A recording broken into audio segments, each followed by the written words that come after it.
जिस गौतम के सामने दुनिया घुटने टेकती थी, पुलिस कमिश्नर की भी जिसके सामने हो जाती थी हवा टाइट, वो क्यों अपने ही ससुराल में गरीब घर जमाई की तरह रह रहा था। बीवी का बॉयफ्रेंड उसे बात बात पे बेइज्जत करता था। साफ कर। बीवी की नजर में तो घर का कुत्ता भी उससे बेहतर था। जब तक इस घर जमाई की छुपी हुई थी सच्चाई, किसी ने की खिंचाई तो कभी उसे चोट पहुंचाई। फिर एक दिन डोंगरी से दुबई तक उसने फोन जो खड़काया, टाइम हो गया है दहाड़ने का। तब सबके भेजे में अच्छे से समझ ये आया कि ये तो बाप है बाप, इसके आगे तो इंडिया क्या दुनिया में ना किसी की औकात। मैं हूँ अवनी। एक रात मैं नशे में धुत क्लब से बाहर निकल ही रही थी कि 2 लड़के मुझे छेड़ने आए। तभी वहाँ मेरा पति गौतम आया। एक बार के लिए ऐसा लगा कि उन गुंडों को वो मारेगा और सबक सिखाएगा। Nice watch. क्या? अरे लेकिन वो तो फट्टू निकला। मुझे कभी एक गरीब, निठल्ला और निकम्मा पति नहीं चाहिए था जिसके सामने कोई मेरी बेइज्जती कर जाए और वो मेरा मजाक बनाकर छोड़ दे। पता नहीं क्यों मेरे दादाजी ने इस गौतम को मेरे गले बांध दिया। एक ऐसा पति जो ससुराल में बर्तन धोता है, झाड़ू पोछा लगाता है। इस गौतम की वजह से हमारे पूरे अग्रवाल खानदान का मजाक बन के रह गया है। मेरा सपना था कि मुझे एक ऐसा पति मिले जो बहुत अमीर हो, जो मुझे महंगे रिंग्स देकर बार बार मुझे स्पेशल फील करवाए, जो हमारी बिजनेस को आसमान की ऊंचाई तक ले जाए, ना कि गौतम जैसा गरीब पति जो मुझ जैसी करोड़पति बाप की बेटी को 10 रुपए का नकली फूल भी ना गिफ्ट कर पाए। आप लोग यही सोच रहे हैं ना कि आखिर मेरी ऐसी क्या मजबूरी थी जो मुझे ऐसे सड़क छाप से शादी करनी पड़ी। लेकिन इस सवाल का जवाब सिर्फ मेरे दादाजी के पास था। पता नहीं उन्होंने इस निकम्मे गौतम में ऐसा क्या देख लिया जो जबरदस्ती मेरी शादी इस फटेहाल से करवा दी। शादी के बाद मैं रोज गौतम पर चिल्लाती थी। मैंने उससे सैकड़ों बार कहा है कि कम से कम 5,000 की नौकरी कर ले, लेकिन उससे अपनी बीवी और ससुराल वालों का ड्राइवर और नौकर बनने के अलावा कुछ और सोचता ही नहीं। फिर एक दिन तो मानो जैसे लॉटरी ही लग गई। शहर के सबसे बड़े बिजनेसमैन कबीर गोइंका ने 50 करोड़ की डील साइन करने के लिए मुझे अपने ऑफिस बुलाया।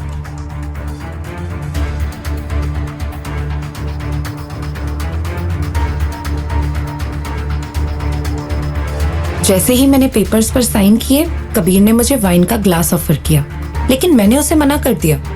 पर वो माना ही नहीं और मुझे जबरदस्ती वाइन पिलाने लगा।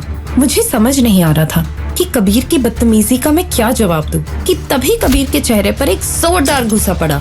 मैं हैरान रह गई क्योंकि कबीर को मारने वाला कोई और नहीं, मेरा पति गौतम था। You are finished man.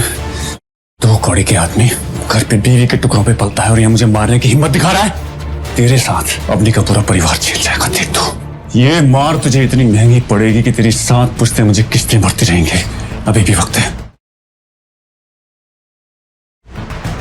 Gautam ने एक हीरो की तरह वो डॉक्यूमेंट्स फाड़कर कबीर के मुंह पे फेंक दिए।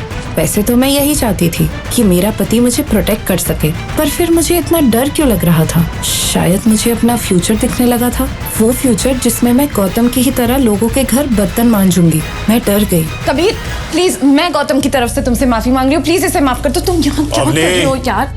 ये आदमी अब जिंदा नहीं बचेगा और साथ साथ तुम्हें मेरे हवाले करके जाएगा। तुझे मेरे आदमी जिंदा नहीं छोड़ेंगे। इतना कहते ही कबीर ने किसी को फोन मिला दिया। मैं गौतम को कबीर के ऑफिस से भागने के लिए बोलती रही, लेकिन कुछ ही वक्त में वहाँ कबीर के बुलाए हुए गुंडे आ गए, जिन्हें देखकर मुझे गौतम की जिंदगी खत्म होती हुई दिखने लगी। उनमें से एक गुंडे ने गौतम पर हमला करने की कोशिश की, लेकिन गौतम ने पलटवार किया और एक सुपर हीरो की तरह उस गुंडे को पीटा। ये सब देख कबीर के होश उड़ गए। फिर उसके बाद गौतम ने बाकी गुंडों को इशारा करते हुए आगे बढ़ने को कहा। गौतम के उंगली में पहनी अंगूठी देखकर उन गुंडों की हालत खराब हो गई। उन्होंने डर कर गौतम के सामने अपने घुटने टेक दिए और माफी मांगने लगे। लेकिन क्यों? ये ना कबीर को समझ में आ रहा था और ना मुझे। गौतम ने मेरा हाथ पकड़ा और मुझे वहां से ले जाने लगा। आखिर क्यों? क्या हुआ था ऐसा? क्यों शहर के गुंडे भी मेरे बिना वैल्यू के पति के पैरों में गिर गए थे? क्या होगा आगे? क्या मुझे ये पता लगेगा कि गौतम आज तक मुझसे क्या छुपाता आ रहा है? और तो और जिस राठौड़ खानदान से मिलने के लिए मेरा परिवार सालों से कोशिश कर रहा था, उनको गौतम कैसे जानता था? जब हम घर पहुंचे तो मैंने गौतम से पूरी सच्चाई जाननी चाहिए। ये सब क्या था आज? तुमने मुझे कबीर से बचाया, बहुत बढ़िया। लेकिन वो लोग तुम्हें देख के ऐसे सहम क्यों गए? वो शायद मेरी पहचान को लेकर उन्हें गलतफहमी हुई होगी। पर वैसे भी दुनिया में हमारी शक्ल के कम से कम 7 लोग तो होते हैं। क्या पता मेरा कोई हमशक्ल उनका दोस्त हो। अवनी, छोड़ो ना यार, क्या बेकार की बात है। Good night.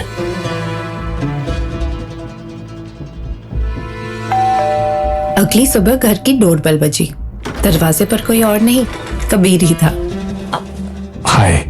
Hi, what a pleasant surprise. This is for you. Thank you, please come. मैं कबीर की हरकत से गुस्सा थी, पर गौतम ने जो कबीर के साथ किया उससे डरी हुई भी थी। इसलिए जब कबीर ने मुझसे माफी मांगी, मैंने उसे माफ कर दिया और उसने मेरे घर आना जाना शुरू कर दिया। वो आज फिर मेरे घर आ रहा था। आज तो कुछ भी कर ले, लेकिन आज तेरी बीवी अवनी को कबीर के साथ जाने से तू रोक नहीं सकता है। अब ये काम बंद कर और जाके उसकी साड़ी को इस्त्री कर। कबीर आता ही होगा। Come on.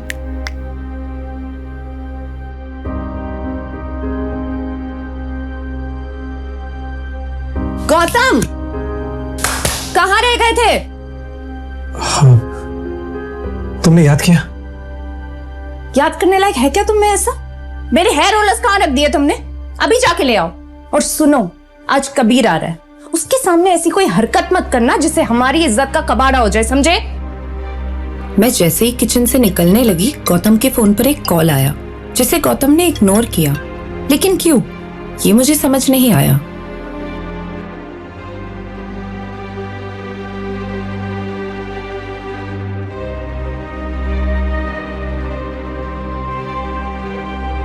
खड़े क्यों हो?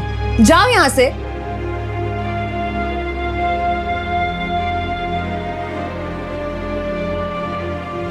अवनी, हम पति पत्नी हैं। यही तो रोना है।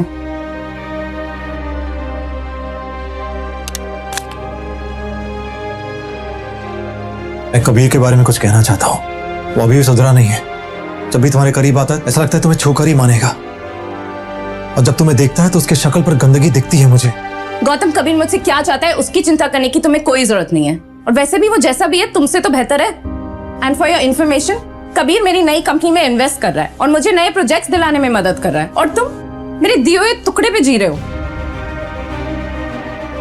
अवनी, वो तुम्हें कोई प्रोजेक्ट नहीं दिलवाने वाला। वो सिर्फ तुम्हें घुमा रहा है अवनी, बस, और कुछ नहीं। गौतम प्लीज, तुम अपनी ये मनूस बातें और अपनी मनूस शक्ल ना दूर ले जाओ। और अगर मैं कबीर के साथ नहीं गई तो दादी साहब मुझे नौकरी से निकाल देगी।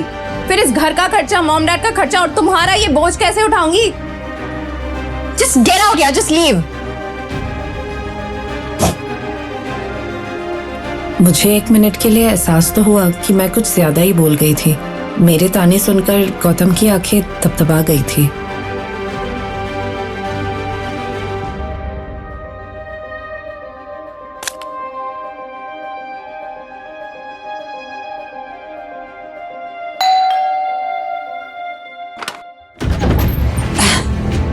कबीर बेटे, नमस्ते। अवनी तुम्हारा इंतजार कर रही है, आओ। मम्मा के मुंह से कबीर का नाम सुनते ही गौतम टेंशन में आ गया था। अरे ये लो, आ गया मनूस मुंह लटकाकर। अरे अब खड़ा क्या है? कबीर आया है, जाके चाय लेकर आओ। जाओ। उसे ये एहसास हो गया था कि अब कबीर प्यार का दिखावा करके उसकी बीवी यानी मेरे करीब आने की कोशिश कर रहा है। अरे आओ ना बेटे, बैठो। मैं जैसे ही फ्रिज की तरफ बढ़ी, गौतम के फोन पर फिर से किसी अनजान नंबर से कॉल आया। लेकिन पहले की तरह वो इस बार भी कॉल कट किए जा रहा था। मुझे समझ नहीं आ रहा था कि गौतम को अचानक से इतने कॉल्स कैसे आने लगे और वो कॉल्स क्यों कट कर रहा था। मैंने कबीर के लिए साड़ी पहनी। मुझे साड़ी में देखकर गौतम देखता ही रह गया। मैं साड़ी वगैरह कम ही पहनती थी, शायद इसलिए मुझे देखकर सबके होश उड़ गए थे।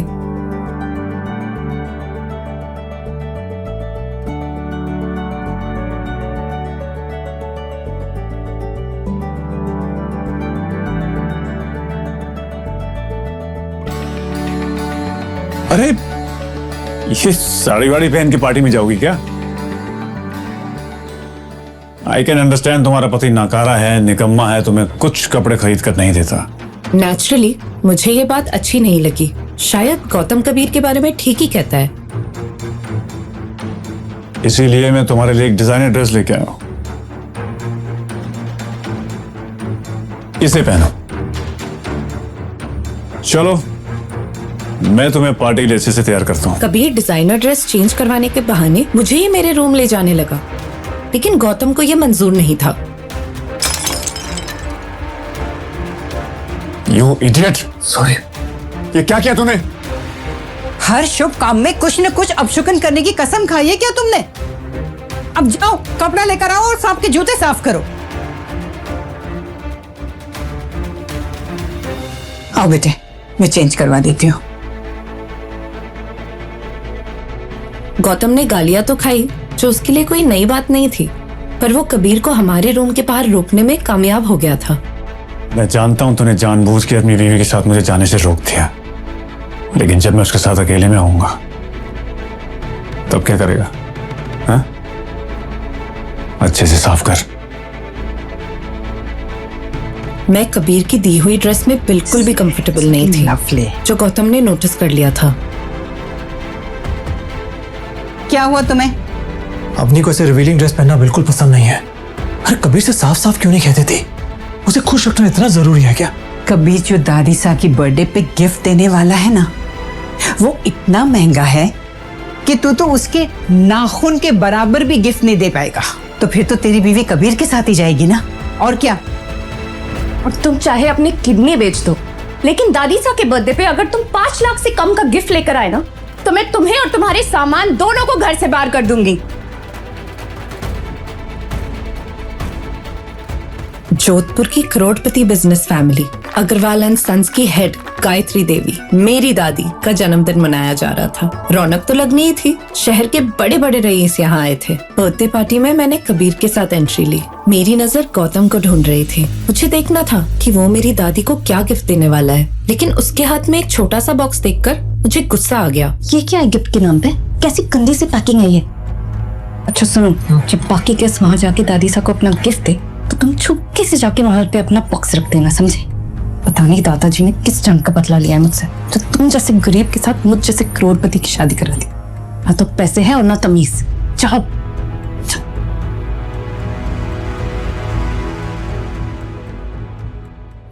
थोड़ी देर बाद पार्टी में किसी के कदम पड़े। मैं खुश नहीं थी, क्योंकि ये लड़की कोई और नहीं, मेरी कजिन शनाया थी, जो मुझे नीचा दिखाने का कोई भी मौका नहीं छोड़ती थी। उसने दादी को गिफ्ट में एक चमकदार नेक पीस दिया, जिसे देखकर दादी की खुशी का ठिकाना नहीं था। इतने चमकदार हीरे तो मैंने अपनी 75 साल की उम्र में कभी नहीं देखे। इस घर की बाकी लड़कियों से तो कितनी स्मार्ट और समझदार है शनया। गौतम को मेरी इंसल्ट बर्दाश्त नहीं हुई, इसलिए वो खुद को रोक नहीं पाया और उसने कहा, शना, वैसे ये डायमंड नेकलेस काफी महंगा होगा, नहीं? शनाया को लगा कि गौतम उसे नीचा दिखाने की कोशिश कर रहा है। गौतम को मुंह तोड़ जवाब देने के लिए उसने उस नेक पीस का प्राइस जोर से सबके सामने अनाउंस किया। हाँ, 1.5 करोड़। 1.5 करोड़? इसका मतलब शनाया को ये डायमंड बेचने वाला उससे ज्यादा स्मार्ट निकला। 5 लाख के डायमंड को 1.5 करोड़? वाह। कुछ भी। जो लोग जेब में 500 रुपए लेके घूमते हैं, वो कब से लाखों करोड़ों का ज्ञान देने लगे? तू इस पार्टी को खराब करने आया है क्या? खुद तो निठल्ला है ही, सबके सामने डायमंड का गलत दाम बताकर जानबूझकर मेरी पोती को बदनाम करना चाहता है। दादी साहब, आपको मुझ पर भरोसा नहीं है ना? तो मिस्टर पारिक से पूछ लीजिए। राजस्थान के सबसे बड़े डायमंड मर्चेंट वही है ना? प्लीज। मुझे समझ नहीं आ रहा था कि गौतम क्या करना चाह रहा था। मिस्टर पारेख ने उस नेक पीस की जांच पड़ताल की, और जो उन्होंने कहा वो सुनकर सबके पैरों तले जमीन खिसक गई। किसी ने सस्ते डायमंड की महंगे डायमंड जैसी कटिंग करने की कोशिश की है। पारेख की पार की नजरें कभी धोखा नहीं खा सकती। किसी ने शनाया जी को ठग लिया है। देखा दादी साहब, मैं तो आपसे कह ही रहा था। अरे शनाया किसी ने जो... बस गौतम, बस। तेरी इतनी औकात कि मेरी बहन को झूठा बोले? तू अपना बताना, तू क्या गिफ्ट लेके आया निट?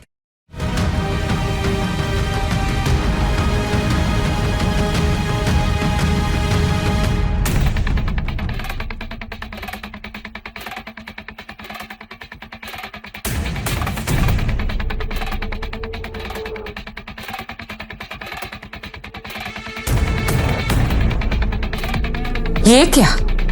मेरी दादी के लिए सोम बाजार से एक सस्ता सा गिफ्ट। बस आज से अभी से अग्रवाल खानदान के किसी भी सदस्य से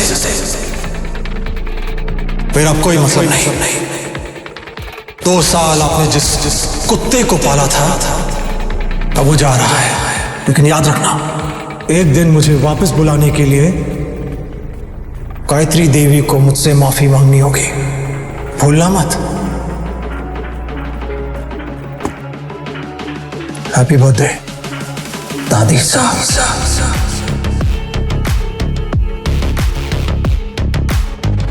जैसे ही दादी ने गौतम का दिया हुआ गिफ्ट बॉक्स खोला, उनके होश उड़ गए। अरे रोको, कोई रोको गौतम को। 2 साल हमारे साथ रह रहा है, लेकिन हम जान नहीं पाए कि हमारे साथ कौन रह रहा है।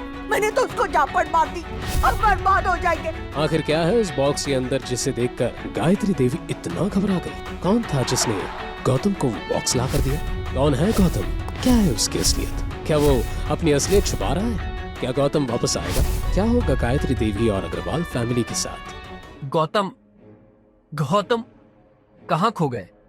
कहते हुए अवनी ने उसे झकझोर दिया। गौतम यकीनन खुली आंखों से सपना देख रहा था। वो यही सोच रहा था कि यह महंगा नेकलेस अभी के अभी दादीसा को दे और अपनी असलियत बता दे, पर शायद यह सही नहीं होगा। अपनी सच्चाई अभी बाहर लाने के लिए गौतम तैयार नहीं था। उसने धीरे से गिफ्ट छुपाने की कोशिश की, मगर तभी नील ने वो गिफ्ट बोझ छीन लिया। अरे, इसमें तो बेहद कीमती हार है। इस कंगाल के पास कहां से आया? जरूर चुराया होगा। नील की बात सुनते ही सभी लोग घर के अंदर जमा हो गए। सभी की तीखी नजरें देखकर अवनी का मन सहम चुका था। वो शर्मिंदगी से किसी को देख भी नहीं पा रही थी। ये देखिए, हमारा प्यारा घर जमाई कितना बड़ा हाथ मारने जा रहा था। किसी की नजर यहां नहीं थी और इसने हाथ साफ कर लिया। अच्छा हुआ मैंने इन भाई साहब को देख लिया, वरना पता नहीं इसका और क्या क्या दहेज का सामान चुराने का इरादा था। ये बात सुनते ही शनाया ने नील के हाथ से नेकलेस ले लिया और उसे ध्यान से देखने लगी। शनाया ने गुस्से में अपनी दादी से कहा, दादी साई, वही 13 लाख वाला नेकलेस है जो मुझे ज्वेलरी स्टोर में पसंद आया था। ये देखिए, इस घर जमाई ने 1,02 लाख पर नहीं, सीधा 13 लाख पर अपना हाथ मारा है। गायत्री देवी ने उसी वक्त अपने चेहरे से चश्मा हटा लिया और घूरकर गौतम को देखने लगी। शनाया अपनी बात कहते हुए गायत्री देवी के पास आ गई और रोते हुए बोली, जरूर राठौड़ परिवार को पता होगा कि मुझे ये नेकलेस बहुत पसंद है, इसलिए उन्होंने खास मेरे लिए इसे यहाँ पैक करवा कर भेजा है। लेकिन इस गौतम के बच्चे की नजर हमारी सारी चीजों पर है। दादी साहब, आप पुलिस को फोन कीजिए, इसे आज के आज पुलिस के हवाले करना होगा। अगर आज इसे छोड़ दिया तो इसकी हिम्मत और बढ़ जाएगी। शनाया की बात सुनकर गायत्री देवी गुस्से में गौतम और अवनी के सामने जाकर खड़ी हो गई। आखिर तुम चाहते क्या हो? हमारे घर की खुशियाँ तुमसे बर्दाश्त नहीं होती क्या? ये आवाज सुनकर अवनी का दिल सहम गया। गीता और अनिल की आंखों में बेचैनी साफ दिखाई दे रही थी। इससे पहले कि गायत्री देवी आगे कुछ पूछती, अवनी ने धीमी आवाज में कहा, गौतम, सच सच बताओ, तुम्हारे पास ये नेकलेस कहाँ से आया? मैं अगर कुछ कहूंगा तो तुम मेरी बात का यकीन करोगी? अवनी बिना इस बात का जवाब दिए गौतम की आंखों में आंखें डालकर देखने लगी। ये मुझे किसी और ने दिया है, खास तुम्हें देने के लिए। अच्छा, वाह, तुम जैसे फालतू आदमी को कोई इतनी महंगी चीज क्यों देगा? यहाँ पार्टी में बाकी सब लोग मर गए हैं क्या? कम से कम झूठ तो ऐसा बोलो जो हमें पच जाए। मैं झूठ नहीं बोल रहा हूँ, ये नेकलेस अवनी के लिए आया है और यहाँ राठौड़ परिवार की तरफ से जितने भी गिफ्ट्स आए हैं उसकी वजह भी अवनी ही है। अगर अवनी यहाँ नहीं आती तो ये गिफ्ट्स भी यहाँ नहीं होते। गौतम की बात सुनते ही सभी हैरानी से एक दूसरे को देखने लगे। रघुवीर और सिद्धार्थ के तो मानो पैरों तले जमीन ही खिसक गई थी। लेकिन अवनी को अब तक गौतम की बात पर यकीन नहीं हो रहा था। गौतम को भी इस बात का अंदाजा हो चुका था उसने मौका देखते ही मुंशी जी को वापस आने का मैसेज कर दिया। गौतम बस बहुत हुआ। आखिर और कितना झूठ बोलोगे तुम? तुम्हें दिख नहीं रहा कि तुम्हारी वजह से हमारे परिवार की कितनी बेइज्जती हो रही है? बस मुझे और कुछ नहीं सुनना। अभी के अभी दादी के पैरों में गिर के माफी मांगो। मैं सच कह रहा हूँ अवनी, ये नेकलेस मैंने चुराया नहीं है। अगर तुम्हें मेरी बात का यकीन नहीं है तो तुम पुलिस को बुला सकती हो। शनाया ने गुस्से से कहा, हाँ वो तो हम करेंगे ही, आज तुम यहां से बचकर नहीं जाने वाले। ये कहते हुए शनाया अपना मोबाइल निकालकर पुलिस का नंबर डायल करने लगी, लेकिन अवनी ने उसी वक्त उसे रोक दिया। 1 मिनट शनाया, अभी तक कुछ साबित नहीं हुआ है। शनाया गुस्से में बोली, अब साबित होने को क्या बाकी रह गया है? तुम्हारा पति चोर है, चोर था और चोर ही रहेगा। शनाया ने यह कहते हुए नंबर डायल कर दिया, लेकिन इससे पहले कि वो पुलिस को फोन लगाती, उसे मुंशी जी सामने से आते हुए दिखाई दिए। मुंशी जी को वापस पार्टी में देखकर गायत्री देवी हक्की बक्की रह गई। आज ये हो क्या रहा है? इससे पहले कि गायत्री देवी आगे आकर मुंशी जी से कुछ पूछती, मुंशी जी ने अपने गार्ड्स को इशारा कर दिया। उनकी आंखें गुस्से में लाल थीं। इतने बड़े एम्पायर के मालिक गौतम की बेइज्जती होते वो देख नहीं पा रहे थे। सब वापस ले चलो, कुछ नहीं रहना चाहिए। क्या हुआ आप? ये सब मैं... प्लीज, मुझे अभी किसी से बात नहीं करनी। मुंशी जी की बात सुनते ही सभी गार्ड्स ने हॉल में रखे हुए गिफ्ट्स को वापस गाड़ियों में भरना शुरू कर दिया। रघुवीर और सिद्धार्थ एक दूसरे को देखने लगे। किसी की कुछ समझ नहीं आ रहा था। उसी वक्त सिद्धार्थ मुंशी जी को समझाने के लिए आगे आ गया। सर क्या हुआ? आप किसी बात पर नाराज तो नहीं हो गए? अगर कुछ बात हुई है तो हम बैठकर सुलझा लेते हैं। मेरे डैड राठौड़ फैमिली को अच्छे से जानते हैं। कौन है तुम्हारे डैड? मैं तुम्हारे डैड को जानता भी नहीं हूं, इसलिए हटो मेरे रास्ते से। राठौड़ परिवार की तुम जैसे लोगों के साथ जान पहचान। अरे तुम्हारा दिमाग ठिकाने पर है? मुंशी जी का तमतमाया हुआ चेहरा देखकर सभी डर के मारे एक दूसरे को देखने लगे, लेकिन गौतम शांत खड़ा होकर तमाशा देख रहा था। वहीं अवनी और उसके परिवार के लिए ये सारी बातें हैरान कर देने वाली थी, लेकिन गायत्री देवी अपने परिवार की खुलेआम बेइज्जती होते नहीं देख पा रही थी। रघुवीर जी, आखिर ये सब हो क्या रहा है? आप कुछ बोलते क्यों नहीं? रघुवीर ने मौके की नजाकत को देखते ही अपना सिर झुका लिया। वो ये बात अच्छे से जानता था कि उसके मुंह से एक भी शब्द निकलते ही उसका झूठ पकड़ा जाएगा। नील अब तक गायत्री देवी को देख रहा था। वो अपनी बहन और दादी का मायूस चेहरा नहीं देख पा रहा था। उसने मुंशी जी से आकर कहा, सर मेरी बात सुनिए, हम लोग दरअसल... हट जाओ, मुझे अपना काम करने दो। ये बात कहते हुए मुंशी जी गौतम को देखने लगे। उसी वक्त गौतम ने शनाया की तरफ इशारा कर दिया। मुंशी जी की नजर अचानक ही शनाया के हाथ में पकड़े नेकलेस पर चली गई। ये नेकलेस तुम्हारे पास कहां से आया? मैं यही बात आपको समझाने की कोशिश कर रहा हूं। ये नेकलेस इस गौतम ने चुराया था और हम इसलिए पुलिस...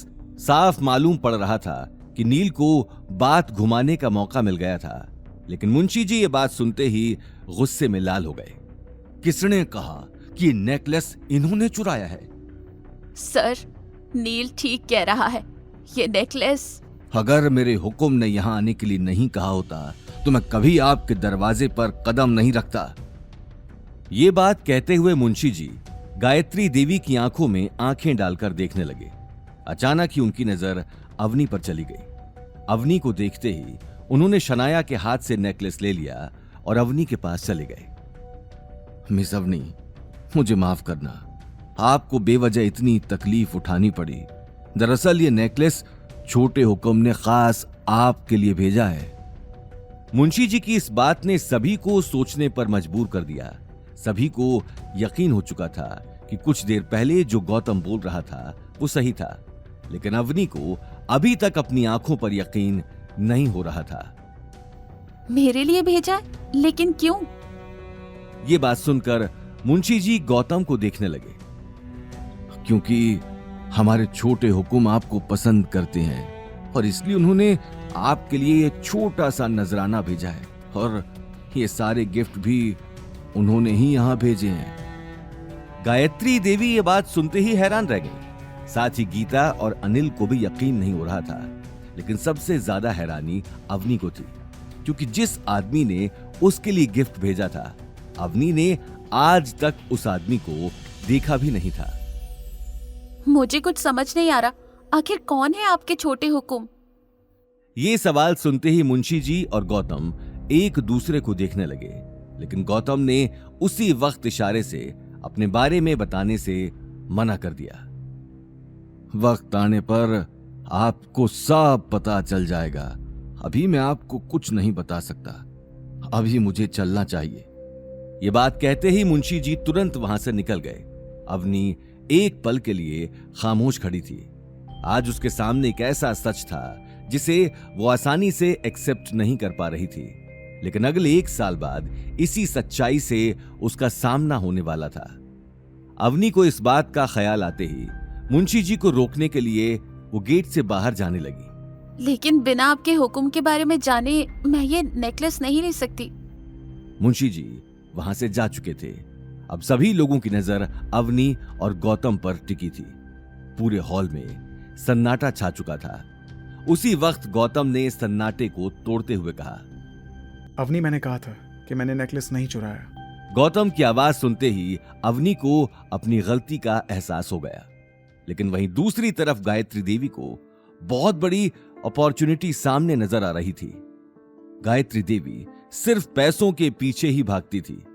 उम्र बढ़ने के साथ साथ उसके दिमाग में पैसों का भूत बढ़ता जा रहा था, और अब तो अवनी जैसा बहुत बड़ा बैंक उसके सामने था, जिस पर जोधपुर का शाही परिवार दिल लुटा बैठा था।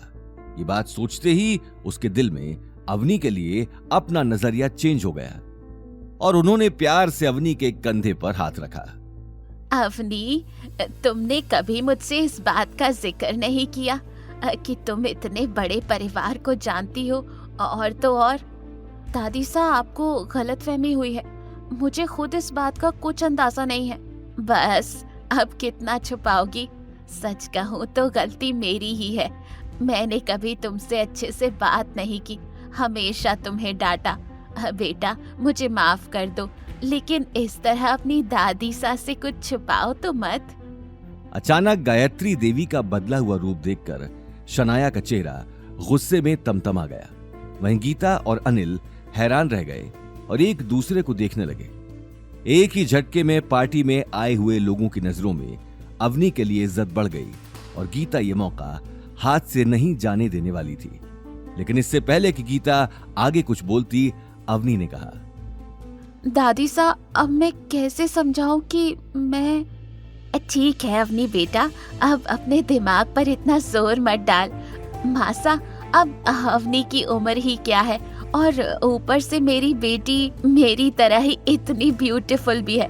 हो सकता है अवनी ने जोधपुर के छोटे हुकुम को नहीं देखा हो, लेकिन उनकी नजर तो मेरी बेटी के ऊपर पड़ गई है। ये बात कहते हुए गीता गायत्री देवी को देखने लगी।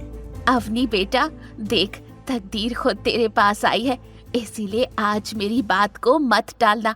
तो प्लीज इस गौतम को डिवोर्स दे दे, और जोधपुर के छोटे हुकुम, जिंदगी में पहली बार तुम्हारी माँ ने कोई ढंग की बात की है।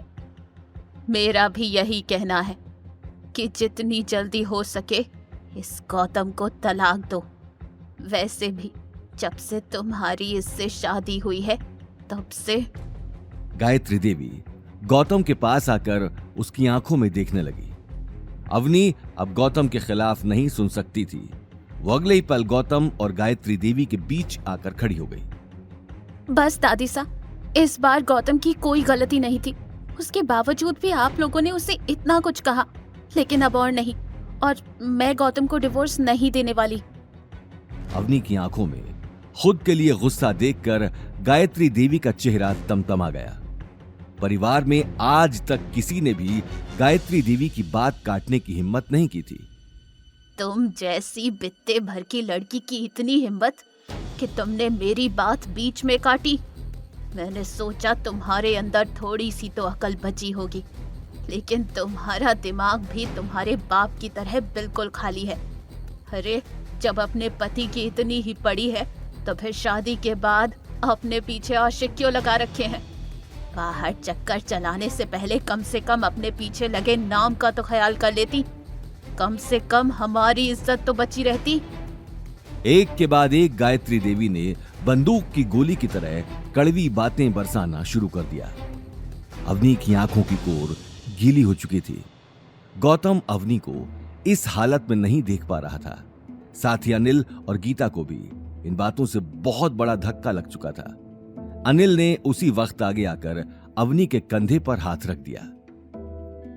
मासा, बहुत हुआ, इससे ज्यादा मैं नहीं सुन सकता।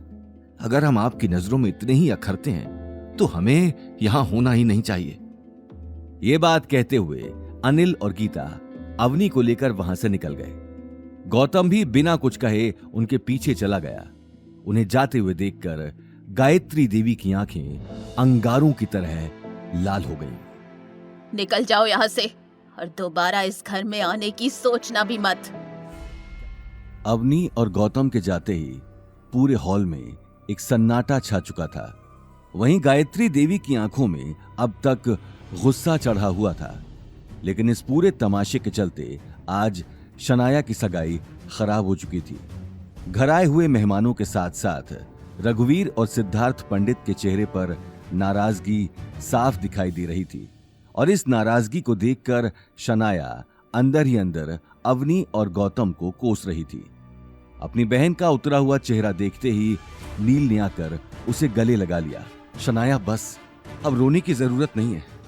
अब रोएगा तो ये गौतम और उसके साथ साथ उसकी प्यारी पत्नी अवनी। ये बात कहते हुए नील एकटक गेट के बाहर देखने लगा। वहीं दूसरी तरफ अवनी ने बाहर निकलते ही अपने चेहरे से आंसू साफ कर लिए।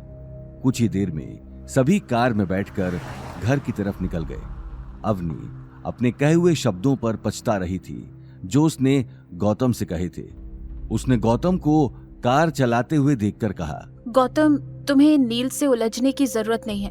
उससे जितना हो सके दूर ही रहना। हाँ अवनी, लेकिन मैं बस यही समझा रहा था कि उसने मेरे ऊपर झूठा इल्जाम लगाया है। उसके लिए सॉरी, लेकिन उससे जितना हो सके दूर रहना। उसका उठना बैठना गुंडों के साथ है। अगर उससे पंगा लिया तो वो बदला जरूर लेगा। मुझे बचपन से नील पसंद नहीं।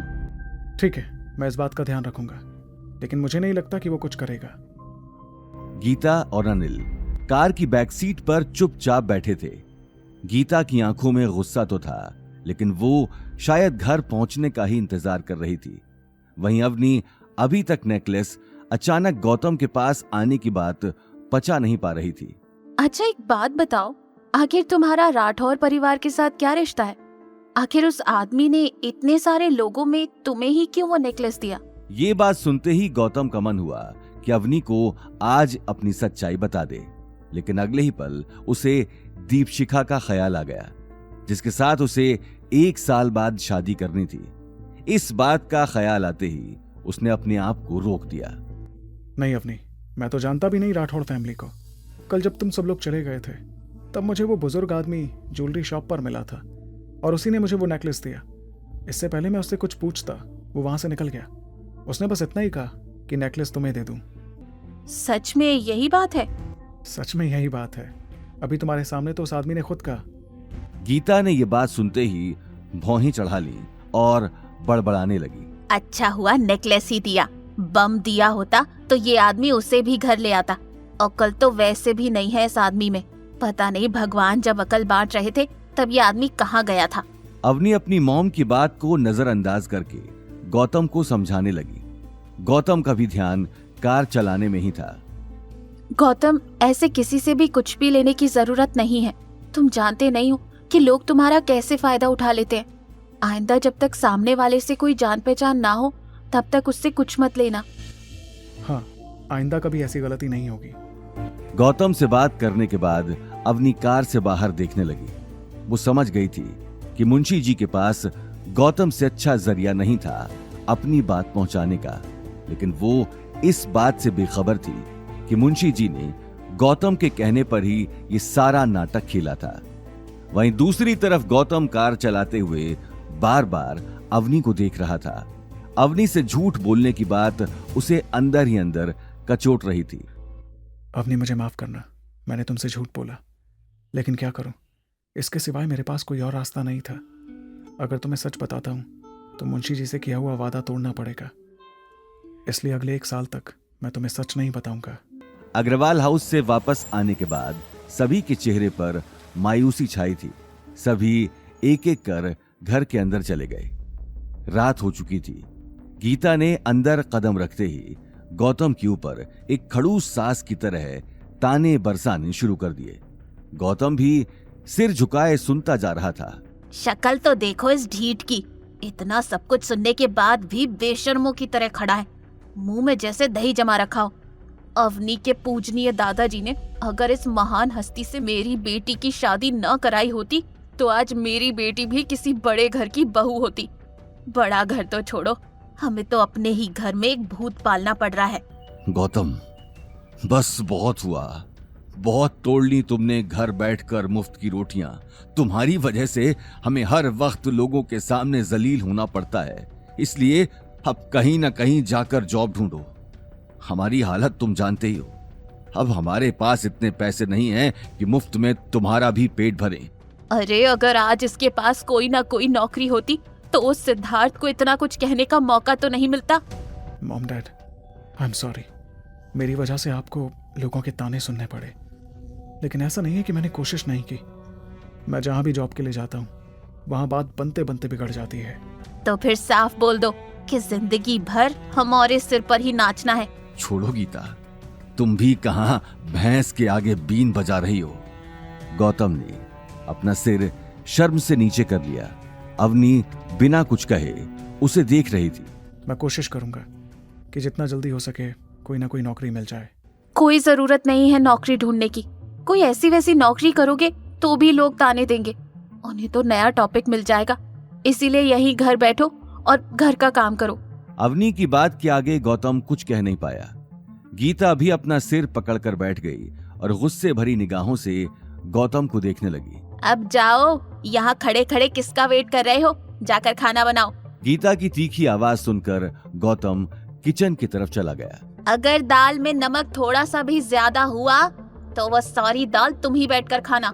गीता ये कहते हुए अपने सिर को दबाने लगी। अपनी मॉम को इस तरह देखते ही अवनी उनके पास आकर बैठ गई। अवनी बेटा, क्यों जिद ले रखी है इस आदमी के साथ रहने की? अरे तेरे सामने इतना बड़ा रिश्ता है और तू उसे ठुकरा रही है। भगवान बहुत ही कम लोगों पर ही मेहरबान होते हैं, उनका आशीर्वाद मत ठुकरा। तलाक दे दे इस आदमी को। मॉम, आप ये बात कितनी बार भी दोहरा लीजिए, मेरा जवाब नहीं बदलने वाला। मेरा जवाब वही रहेगा, मैं गौतम को तलाक नहीं दूंगी। आखिर उसे तलाक देने की कोई वजह भी तो होनी चाहिए।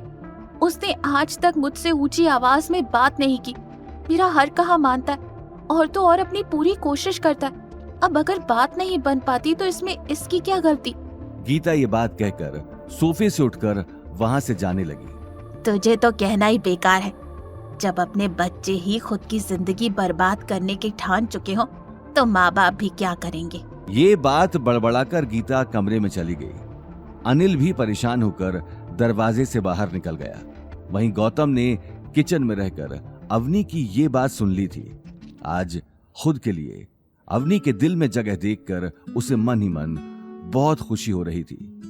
वहीं दूसरी तरफ शनाया की सगाई होने के बाद गायत्री देवी आगे की प्लानिंग में जुट चुकी थी। रघुवीर पंडित के बेटे के साथ शनाया की सगाई करवाकर उसे कहीं ना कहीं एक उम्मीद नजर आ रही थी। साथ ही एक उम्मीद उसे इस बात की भी थी कि अवतार ग्रुप जोधपुर में सबसे बड़ा शॉपिंग मॉल बनाने जा रहा था, जिसमें बहुत सारे आर्किटेक्चर फर्म्स ने अपनी एप्लीकेशंस भेजी थी, जिनमें से एक है अग्रवाल ग्रुप। अपने पति हिम्मत अग्रवाल के जाने के बाद गायत्री देवी ने सारा बिजनेस अपने कंट्रोल में कर लिया था, पर कुछ सालों से कंपनी लॉस में जा रही थी और गायत्री देवी किसी भी हाल में अग्रवाल ग्रुप को फिर से टॉप पर लाना चाहती थी और इसके लिए उनका डिजाइन सिलेक्ट होना बहुत जरूरी था। अभी भी अग्रवाल ग्रुप में एज अ डिजाइनर काम कर रही थी। उसे उम्मीद थी कि शायद एक दिन उसके काम से खुश होकर वो उन्हें वापस अपनाएगी। अवनी को अवतार ग्रुप के प्रोजेक्ट की बात का पता लगते ही वो अपना सारा काम छोड़कर दिन रात डिजाइन बनाने में जुट गई। उसे अपने आप पे कॉन्फिडेंस था। आफ्टर ऑल मुंबई के टॉप कॉलेज से अवनी ने आर्किटेक्चर की पढ़ाई में टॉप किया था और उसका सपना था कि उसे एक दिन दादी सा अग्रवाल ग्रुप का डिजाइन डायरेक्टर बनाएंगी। अगर अवतार ग्रुप प्रोजेक्ट में अवनी का डिजाइन चुन लिया गया तो उसे अग्रवाल ग्रुप का डिजाइन डायरेक्टर बनने से कोई नहीं रोक सकता था।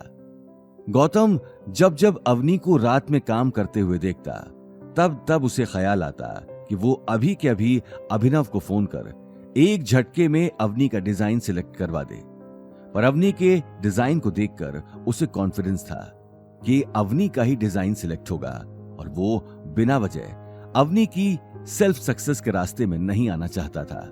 और इसलिए डिजाइन सिलेक्शन मीटिंग के दिन गौतम सिर्फ अवनी को दही शक्कर खिलाकर ऑल द बेस्ट कहते हुए उसे अग्रवाल ग्रुप ड्रॉप करता है और इस प्लानिंग में लग जाता है कि अवनी जब शाम को वापस घर लौटेगी तो वो कैसे उसकी जीत को सेलिब्रेट करेगा। वहीं अवनी भी कॉन्फिडेंट थी कि आज शायद दादी सा के मन में उसके प्रति जो गुस्सा था वो डिजाइन देखकर दूर हो जाएगा। कॉन्फ्रेंस रूम में सभी लोग अपने अपने डिजाइन लेकर आ चुके थे। अवनी गायत्री देवी के पास चली जाती है। दादी सा मेरा डिजाइन। गायत्री देवी अवनी के हाथ से डिजाइन लेकर देखने लगी। ठीक है, वहां बैठ जाओ। गायत्री देवी ने बड़ी सी चेयर के चारों तरफ लगी कुर्सियों में से एक कुर्सी की तरफ इशारा कर दिया। अवनी ने जैसे ही मुड़कर उस कुर्सी पर नजर डाली उसके पैरों तले जमीन खिसक गई। सामने नील बैठा था जिसकी आंखों में अब तक बदले की आग भड़क रही थी। अवनी ने एक पल रुककर गहरी सांस ली और अगले ही पल उसके पास जाकर बैठ गई। अवनी, तुम क्यों यहां अपना टाइम बर्बाद करने आई हो? इससे अच्छा तो तुम अपने उस सुमेर पैलेस के आशिक से कहती तो वो तुम्हारा डिजाइन एक झटके में सिलेक्ट करवा देता। ज्यादा से ज्यादा क्या होता, तुम्हें उसके साथ एक रात ही तो गुजारनी पड़ती। मेरी छोड़ो, भूलो मत सिर्फ दादी सा की वजह से ही तुम इस कुर्सी पर बैठे हो, वरना तुम ये जगह डिजर्व नहीं करते। तुम्हारा आर्किटेक्ट और डिजाइनिंग से दूर दूर तक कोई लेना देना नहीं है। नील ये बात सुनकर अपने आसपास देखने लगा।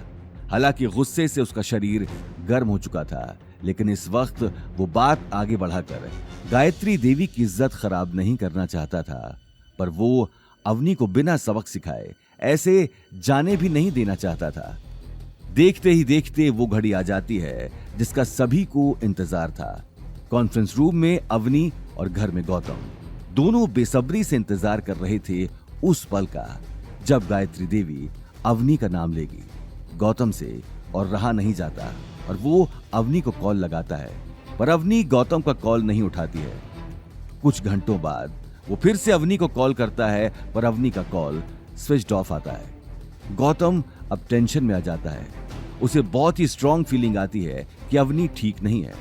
वो अवनी के ऑफिस में लैंडलाइन पर कॉल करता है और उसे पता चलता है कि अवनी बहुत पहले ही ऑफिस से निकल चुकी थी। गौतम अवनी को ढूंढने जाने ही वाला होता है कि तभी उसे डोरबेल की आवाज सुनाई दी। गीता हॉल में ही बैठकर टीवी देख रही थी। गौतम ने किचन से बाहर निकलकर जैसे ही दरवाजा खोला तो वो भौचक्का रह गया। सामने अवनी खड़ी थी और उसके चेहरे का रंग पूरी तरह से उड़ा हुआ था। इससे पहले कि गौतम कुछ पूछता, अवनी बिना कुछ कहे अपने कमरे में चली गई। अवनी का इस तरह वहां से चले जाना गौतम को समझ नहीं आया। उसने एक नजर गीता को देखा, लेकिन गीता की आंखें टीवी में चल रहे प्रोग्राम पर थीं। गौतम अगले ही पल अवनी के पीछे चला गया। रूम में जाते ही उसने देखा अवनी खिड़की के पास खड़ी थी। गौतम की बेचैनी अब बढ़ती जा रही थी। वो हिम्मत करके अवनी के पास चला गया। अवनी, क्या हुआ? तुम ऐसे परेशान क्यों हो? उस नील ने कुछ किया क्या? गौतम प्लीज मुझे थोड़ी देर के लिए अकेला छोड़ दो। ये बात सुनकर गौतम दरवाजे की तरफ बढ़ गया, लेकिन तभी उसके कदम रुक गए। क्या हुआ? तुम्हारा डिजाइन सेलेक्ट नहीं हुआ? ये बात सुनते ही अवनी की आंख से आंसू गिरकर उसके गालों पर आ गए। हाँ, मैं फेल हो गई गौतम। इम्पॉसिबल, तुम फेल हो ही नहीं सकती। तुम्हारा डिजाइन परफेक्ट था। तुम्हें क्या पता परफेक्ट डिजाइन क्या होता है? सॉरी गौतम, आई नो तुम सिर्फ मुझे चीयर अप करने की कोशिश कर रहे हो, पर मुझे इस बात का इतना दुख नहीं है कि मेरी डिजाइन सिलेक्ट नहीं हुई, जितना दुख इस बात का है कि दादी ने नील का डिजाइन सिलेक्ट कर लिया है। क्या दादी सा ऐसा कैसे कर सकती हैं? तुम्हारे डिजाइन से मुकाबला वो नील कभी नहीं कर सकता। तुम्हारी डिजाइन सच में बेस्ट थी। अब क्या फर्क पड़ता है मेरा डिजाइन कैसा था, कितना अच्छा था? इन सब बातों का अब कोई मतलब नहीं है। मुझे अभी तक इस बात पर यकीन नहीं हो रहा। आखिर दादी साहब तुम्हें और नील को कंपेयर भी कैसे कर सकती हैं? I mean, वो कहां और कहां तुम? अवनी, इन सबके पीछे जरूर कुछ ना कुछ गड़बड़ है। अगर कुछ गड़बड़ है तो भी मैं कुछ नहीं कर सकती। दादी सा ने नील का डिजाइन दिखाने से भी मना कर दिया। उन्होंने कहा कि ये कंपनी पॉलिसी के अगेंस्ट है। एक बार डिजाइन अवतार में सबमिट होके सिलेक्ट हो जाए तभी वो हम सबको डिजाइन दिखाएंगी, ताकि वो डिजाइन लीक ना हो। आज नहीं तो कल लोगों को सच तो पता लग ही जाएगा, क्योंकि दादी सा को डिजाइन सबके सामने लाना तो पड़ेगा ही। ज्यादा दिन तक वो छुपा कर तो नहीं रख सकती। ये बात सुनकर अवनी आगे कुछ नहीं कह पाई, लेकिन गौतम की आंखों में आग भड़क चुकी थी। वो अब जल्द से जल्द इस पूरे मामले की जांच करने वाला था। उसे पक्का यकीन था कि गायत्री देवी ने जानबूझ के अवनी के साथ पिछले दिनों का बदला लिया है। और गौतम का शक सही साबित होता है जब अग्रवाल ग्रुप में दादी सा नील को डिजाइन अवतार ग्रुप में सबमिट करने के लिए देती हैं। और नील डिजाइन को देखकर शॉक्ड हो जाता है, क्योंकि वो उसका बनाया हुआ डिजाइन नहीं है, बल्कि अवनी का डिजाइन है। दादी सा, इसका मतलब आपने अवनी का डिजाइन मेरे नाम से रिप्रेजेंट किया है? हाँ, ये डिजाइन अवनी का ही है, लेकिन वो मेरी कंपनी में डिजाइन डायरेक्टर की पोस्ट डिजर्व नहीं करती। वैसे भी उसने और उसके पति ने मिलकर हमारे परिवार के नाम पर कीचड़ मल रखा है। अब मैं परिवार का नाम इससे ज्यादा खराब होते हुए नहीं देख सकती हूँ। तुम अग्रवाल परिवार का होने वाला कल हो और तुम ये ज्यादा डिजर्व करते हो। ठीक है दादी, लेकिन अवनी को इस बात का पता चल गया तो क्या? उसका पति कौन सा कोई राजकुमार है कि वो हमसे पंगा लेगा? घर से निकाल ही चुकी हूँ। ज्यादा नाटक किया उसने तो नौकरी से भी निकाल दूंगी। शनाया की सगाई के दिन उसके बेकार पति के लिए मेरी इंसल्ट हुई थी ना।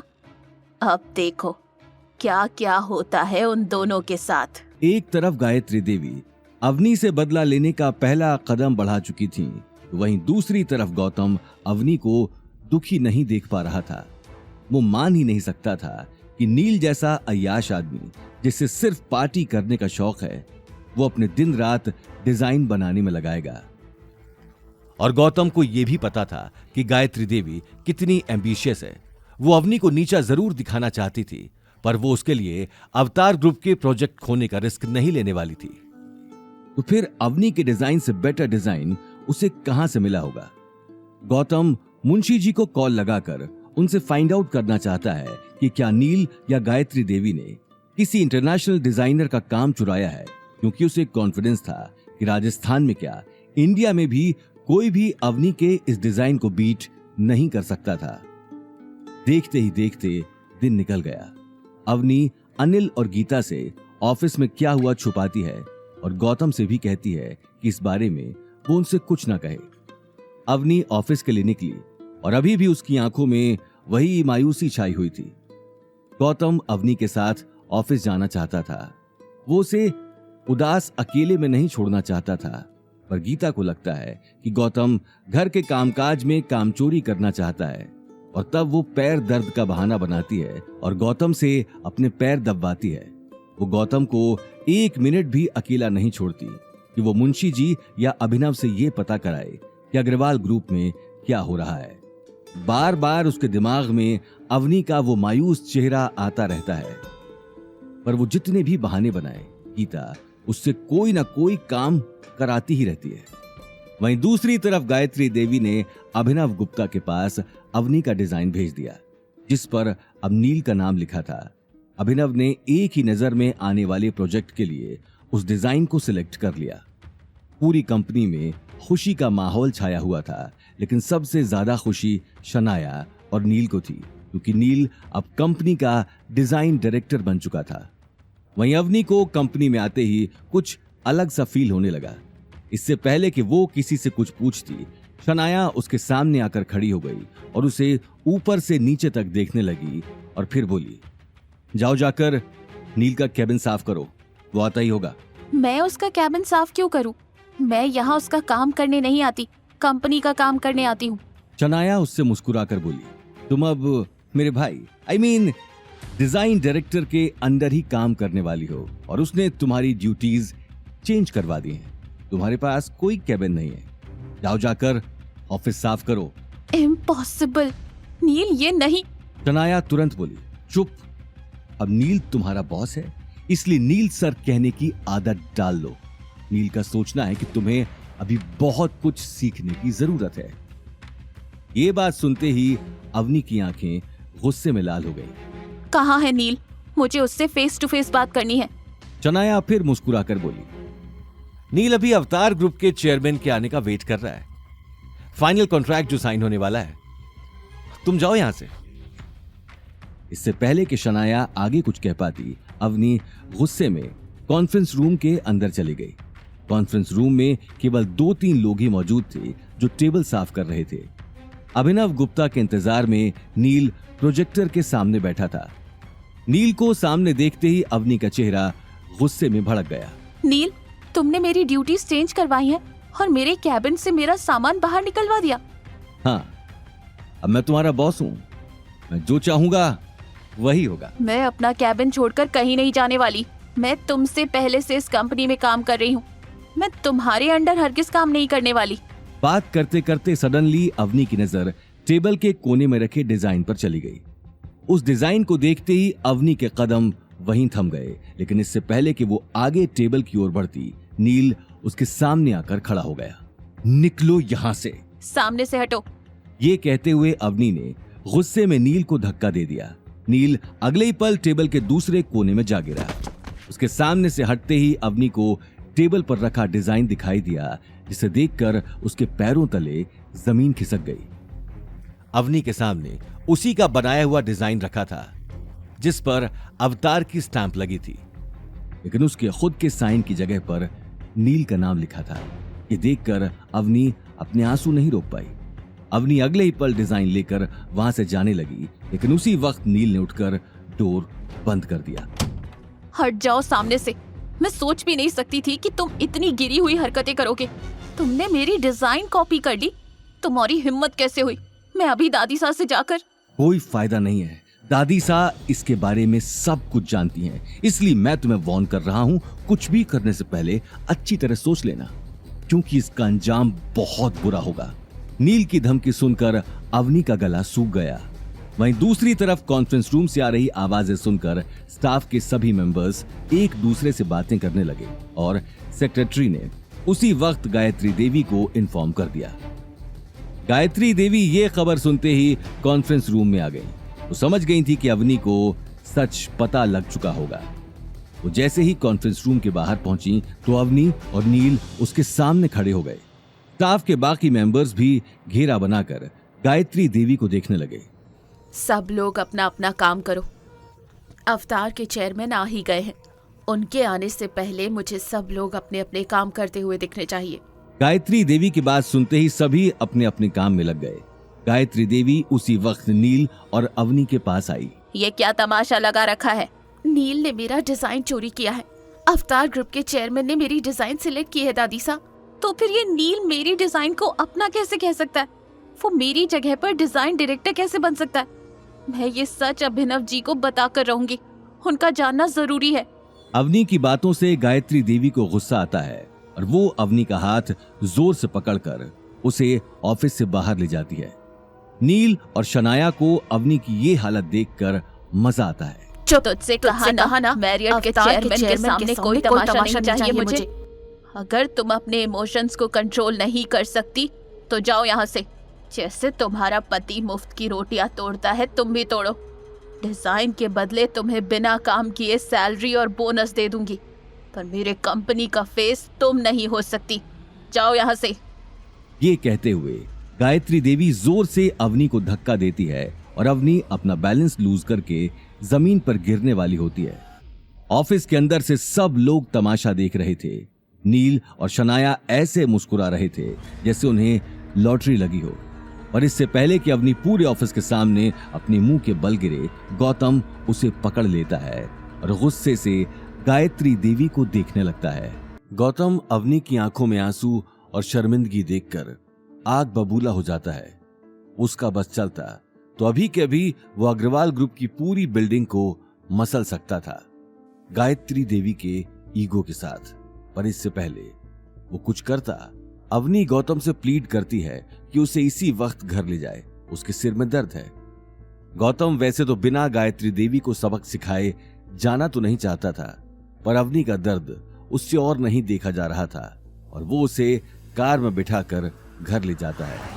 पर वहां से जाते जाते वो गायत्री देवी और नील के रिलीव्ड स्माइल नोटिस करता है और कसम खाता है कि जैसे आज अवनी की सबके सामने बेइज्जती हुई है, वैसी ही बेइज्जती गायत्री देवी और नील की होगी। ड्राइव करते करते गौतम अवनी के बिखरे हुए बालों के साथ उसकी आंखों में आंसू नोटिस करता है। अवनी, क्या हुआ? दादी सा ऐसा क्यों? दादी सा सुनते ही अवनी सिसक सिसक के रोने लगती है। दादी सा ने मेरा बनाया हुआ डिजाइन नील को दे दिया। मैंने आज खुद अपनी आंखों से देखा। जो डिजाइन सिलेक्ट हुआ है वो मेरा है और अब उस डिजाइन पर मेरे नाम की जगह नील का नाम लिखा। लेकिन जब मैंने दादी सा से इस बात की वजह पूछी तो उन्होंने उल्टा मुझे ही धमकी दे दी।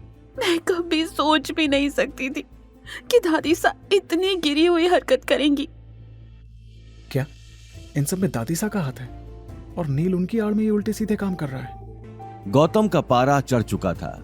वो उसी वक्त अभिनव को कॉल लगाने वाला था, लेकिन अगले ही पल उसने अपने आप को रोक दिया। वहीं अवनी गीता और अनिल को ये बात बताकर परेशान नहीं करना चाहती थी। ये बात सोचते हुए उसने अपनी आंखों से आंसू साफ कर लिए और दोनों घर के अंदर आते हैं। गौतम, मॉम डैड को कुछ पता नहीं लगना चाहिए। ठीक है अवनी। ठीक है, तुम जाओ किचन में, मुझे कुछ देर अकेला रहना है। गौतम अवनी की मायूस आंखों में देखने लगा और अगले ही पल किचन में चला गया। किचन में आते ही उसने अभिनव गुप्ता को कॉल कर दिया। कहिए सर, कैसे याद किया? आज आपकी गायत्री देवी के साथ किसी प्रोजेक्ट को लेकर मीटिंग हुई थी? हाँ सर, वहीं से अभी निकला हूँ। वो हमारे नए शॉपिंग मॉल के प्रोजेक्ट को लेकर मीटिंग थी। और सर, कमाल की बात तो ये है कि उनके ही परिवार में से किसी नील का डिजाइन सिलेक्ट हुआ है। और सर, मैंने खुद वो डिजाइन देखा, वो बिल्कुल परफेक्ट है। इस डिजाइन का मॉल बनने के बाद जोधपुर में तहलका मच जाएगा। अभिनव ने मुस्कुराते हुए अपनी बात खत्म की, लेकिन दूसरी तरफ गौतम का कुछ जवाब नहीं आया। फोन पर छाई चुप्पी की वजह से अभिनव का सिर पसीने से तरबतर हो गया। क्या हुआ सर? मैंने कुछ गलत तो नहीं कर दिया? मिस्टर अभिनव, इतनी लापरवाही कैसे कर सकते हैं आप? जिस डिजाइन पर नील अग्रवाल का नाम लिखा है वो मेरी वाइफ अवनी ने बनाया है। क्या? Sir, I am really sorry, मुझे इसके बारे में कोई जानकारी नहीं थी। लेकिन आप चिंता मत कीजिए, मैं अभी के अभी नील अग्रवाल और गायत्री देवी से बात करता हूँ। गायत्री देवी और नील की वजह से आज मेरी वाइफ की आंखों में आंसू हैं और मैं ये लापरवाही हरगिज बर्दाश्त नहीं कर सकता हूँ। उन दोनों के अलावा जो जो इसमें शामिल है, जल्द से जल्द सबका पता लगाइए।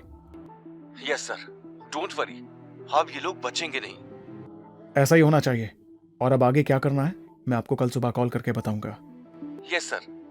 ये बात सुनते ही गौतम ने फोन काट दिया और गुस्से में खिड़की के बाहर देखने लगा। उसकी आंखों में बदले की आग साफ दिखाई दे रही थी। गायत्री देवी, अब देखो मैं क्या करता हूं। बस बहुत हुई तुम्हारी मनमानी। अवनी की आंखों में आए आंसुओं की कीमत तो तुम्हें चुकानी ही पड़ेगी। देखते ही देखते रात हो चुकी थी। खाना खाकर गीता और अनिल जल्दी सो चुके थे, लेकिन अवनी की आंखों से नींद गायब हो चुकी थी। गौतम भी उसे बेचैन देखकर सो नहीं पा रहा था। जैसे तैसे रात काटने के बाद गौतम सुबह अवनी को छोड़ने ऑफिस चला गया। गौतम इससे पहले भी कई बार अवनी को छोड़ने अग्रवाल ग्रुप आ चुका था, लेकिन आज उसके आने की वजह कुछ और थी। उसने सुबह उठते ही अभिनव को सारी प्लानिंग समझा दी थी। जिस प्लानिंग के मुताबिक ही आज अग्रवाल ग्रुप में सारी चीजें होने वाली थी। ऑफिस आते ही गौतम ने कार पार्किंग में लगा दी और एक टक बिल्डिंग को देखने लगा। अवनी उसी वक्त पार्किंग के पास रखे टेबल पर चली गई, जहां एक 40-45 साल का बूढ़ा बैठा था। इससे पहले कि गौतम कार से उतरकर अवनी के पास जाता, उसके मोबाइल की रिंग बजने लगी। मोबाइल पर अभिनव गुप्ता का नाम देखते ही उसने कॉल उठा लिया और अवनी को देखने लगा। सर, मैं ऑफिस पहुंच चुका हूं। अब सिर्फ आपके बताए हुए नाटक की शुरू होने की देर है। मिस्टर अभिनव, ध्यान रहे, किसी को मुझ पर शक नहीं होना चाहिए। सर, मैं आपकी कही एक एक बात को अच्छे से समझ गया। Trust me, I will not let you down. Good. Gautam ने अगले ही पल कॉल काट दिया और कार से उतरकर अवनी को देखने लगा। अवनी के चेहरे पर अभी तक गायत्री देवी का डर बना हुआ था। अवनी, दादीसा के बात के बारे में ज्यादा मत सोचो। आखिर सच ज्यादा दिन तक छुप नहीं सकता है। और तुम देखना, दादीसा ये कॉन्ट्रैक्ट तुम्हारे बिना नहीं कर पाएंगी। अगर तुम इस प्रोजेक्ट का हिस्सा नहीं हो तो अग्रवाल ग्रुप भी अवतार ग्रुप से पार्टनरशिप नहीं कर पाएगा। गौतम की बातों को अवनी सीरियसली नहीं ले रही थी, पर इससे पहले कि अवनी कुछ जवाब दे पाती, उसे नील सामने से आता हुआ दिखाई दिया। नील आते ही अवनी को ऊपर से नीचे तक देखने लगा। वाह, कल के तमाशे के बाद तुम आज ऑफिस फिर से आ गई, वो भी इस लूजर के साथ। क्या देख रही हो? अपने बॉस के सामने इस तरह अकड़ में खड़ी मत रहो। बॉस? और तुम? शक्ल देखिए कभी आईने में। भूलो मत, अभी तक कॉन्ट्रैक्ट साइन नहीं हुआ है, इसलिए ज्यादा हवा में उड़ने की जरूरत नहीं है। कहीं ऐसा ना हो कि मुंह के बल गिर जाओ। ये बात सुनते ही नील ने अपने चेहरे से चश्मा हटा लिया और गौतम की आंखों में आंखें डालकर देखने लगा। हो, तो मेरी बहन को इंसाफ दिलाने उसका निठल्ला पति आया है। यार, तुम्हारी बातों से मुझे डर लग रहा है, कहीं तुम मुझे कॉन्ट्रैक्ट तो साइन हो ही जाएगा, उसे तो अब कोई नहीं रोक सकता। चेयरमैन थोड़ी देर में सारी फॉर्मेलिटीज पूरी कर देगा और फिर। ये बात कहते हुए नील अवनी को मुस्कुराते हुए देखने लगा। थैंक यू अवनी, अपनी डिजाइन के लिए। ये बात सुनते ही गौतम ने नील का कॉलर पकड़ लिया। गौतम का सब्र अब टूट चुका था। अवनी ने उसी वक्त गौतम को पकड़कर पीछे कर लिया। अवनी ये बात अच्छे से जानती थी कि नील कितना बड़ा गुंडा है। नील पीछे हटकर कपड़े ठीक करने लगा और मुस्कुराते हुए ऑफिस के अंदर चला गया। गौतम एकटक उसे जाता हुआ देखता रहा और कुछ ही देर बाद अवनी के साथ वो भी अंदर चला गया। अग्रवाल ग्रुप के अंदर जाते ही गौतम वेटिंग रूम में बैठ गया और अवनी कॉन्फ्रेंस रूम की तरफ चली गई, जहां आज नील का कॉन्ट्रैक्ट साइन होने जा रहा था। कॉन्ट्रैक्ट साइन होने की खुशी गायत्री देवी के चेहरे पर साफ दिखाई दे रही थी। कॉन्फ्रेंस रूम के अंदर आते ही अवनी ने देखा गायत्री देवी और नील उसका डिजाइन टेबल पर रखकर अभिनव गुप्ता का इंतजार कर रहे थे। वहीं टेबल के आसपास ऑफिस के कई लोग बैठे थे, लेकिन अवनी को आज बैठने की भी परमिशन नहीं थी। वो चुपचाप एक कोने में जाकर खड़ी हो गई। कॉन्फ्रेंस रूम के दरवाजे से अभिनव की सेक्रेटरी अंदर आ गई और बड़े ध्यान से टेबल पर रखा डिजाइन देखने लगी। सेक्रेटरी को देखते ही गायत्री देवी के मन में सवाल चलने लगे। देखते ही देखते सेक्रेटरी ने अपने हाथ में पकड़ी फाइल टेबल पर रख दी और कुर्सी पर बैठ गई। अभिनव सर नहीं आए अभी तक, उनकी जगह पर आप कॉन्ट्रैक्ट के लिए। मैं यहाँ कॉन्ट्रैक्ट के लिए नहीं आई, मैं ये बताने आई हूं कि मिस्टर नील के साथ अवतार ये डील कैंसिल कर रहा है। सेक्रेटरी की बात सुनते ही नील और गायत्री देवी के पैरों तले जमीन खिसक गई। अवनी भी हक्की बक्की अपने आसपास देखने लगी। आपको कोई गलतफहमी हुई है, आज तो मिस्टर नील के साथ कॉन्ट्रैक्ट होना था। नहीं, मुझे कोई गलतफहमी नहीं हुई है, ये चेयरमैन सर का ही ऑर्डर है। नील का चेहरा गुस्से में लाल हो चुका था। वो अपने आप को रोक नहीं पाया और कुर्सी से उठकर खड़ा हो गया। क्या ये चेयरमैन सर का ऑर्डर है या फिर तुम अपने मन से ही बातें बनाई जा रही हो? मुझे इस सर से बात करनी है, कहां है वो? चुप रहो नील, तुम्हारा दिमाग खराब हो गया है। गायत्री देवी ने उसी वक्त नील को डांटकर कुर्सी पर बिठा दिया। सेक्रेटरी का गुस्से भरा चेहरा देखते ही वो मौके की नजाकत को समझ चुकी थी। आई एम सॉरी, वो दरअसल मिस्टर नील को शायद इतनी समझ नहीं है। उसकी तरफ से मैं आपसे माफी मांगती हूँ, लेकिन ये अचानक कॉन्ट्रैक्ट ना करने की बात। इससे पहले कि गायत्री देवी आगे कुछ कह पाती, सेक्रेटरी ने उसकी बात काट दी और नील को घूर कर देखने लगी।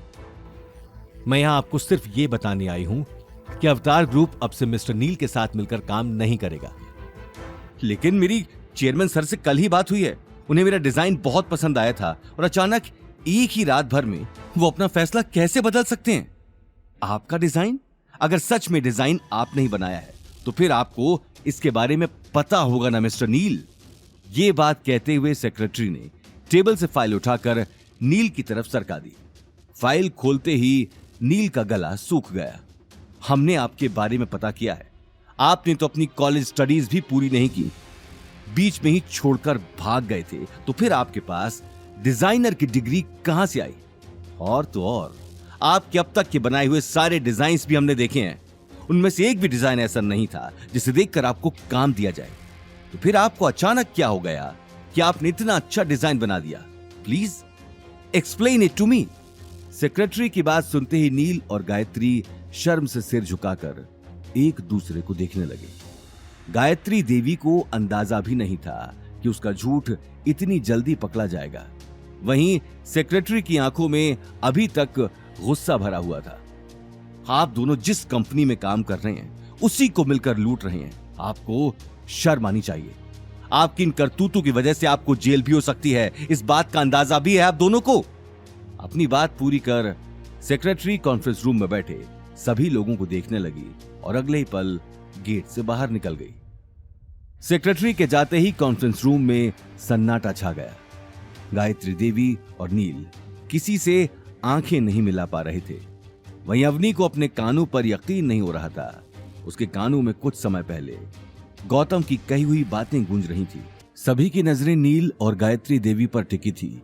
उन्हें देखकर सभी एक दूसरे के कान में खुसुर फुसुर करने लगे और फिर कुछ ही देर बाद सभी लोग एक एक कर कॉन्फ्रेंस रूम से बाहर निकल गए।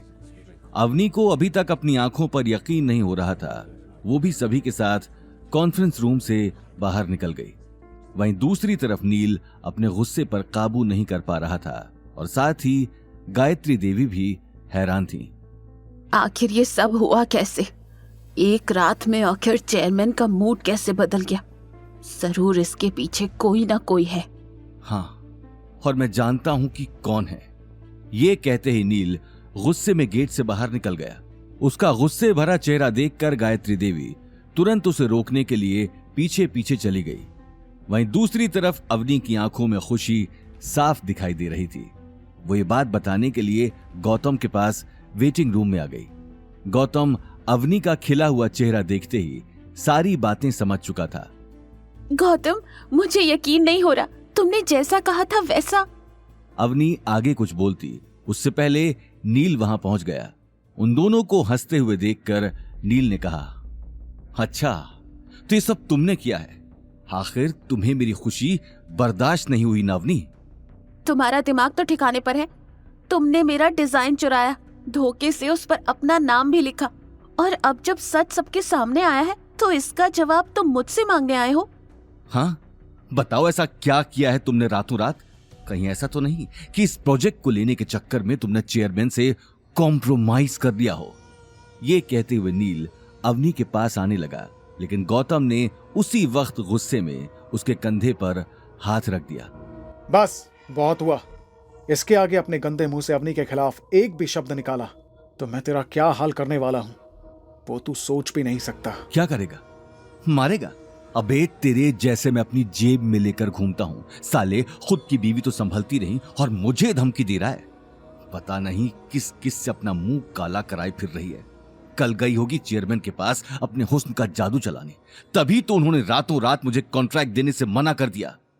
गौतम गुस्से में आग बबूला हो चुका था। उसने आव देखा न ताव और नील के चेहरे पर एक जोरदार घूंसा मार दिया। नील अगले ही पल जमीन पर गिर गया और उसकी नाक से खून निकलने लगा। साले तेरी ये हिम्मत!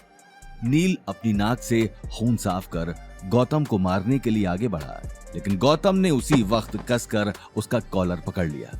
आगे एक भी शब्द बोलने से पहले सोच लेना, वरना ये तो कुछ नहीं है, तेरी इससे भी बुरी हालत होगी। अवनी ने पहली बार गौतम को इतने गुस्से में देखा था। उसने उसी वक्त आगे आकर गौतम का हाथ पकड़ लिया।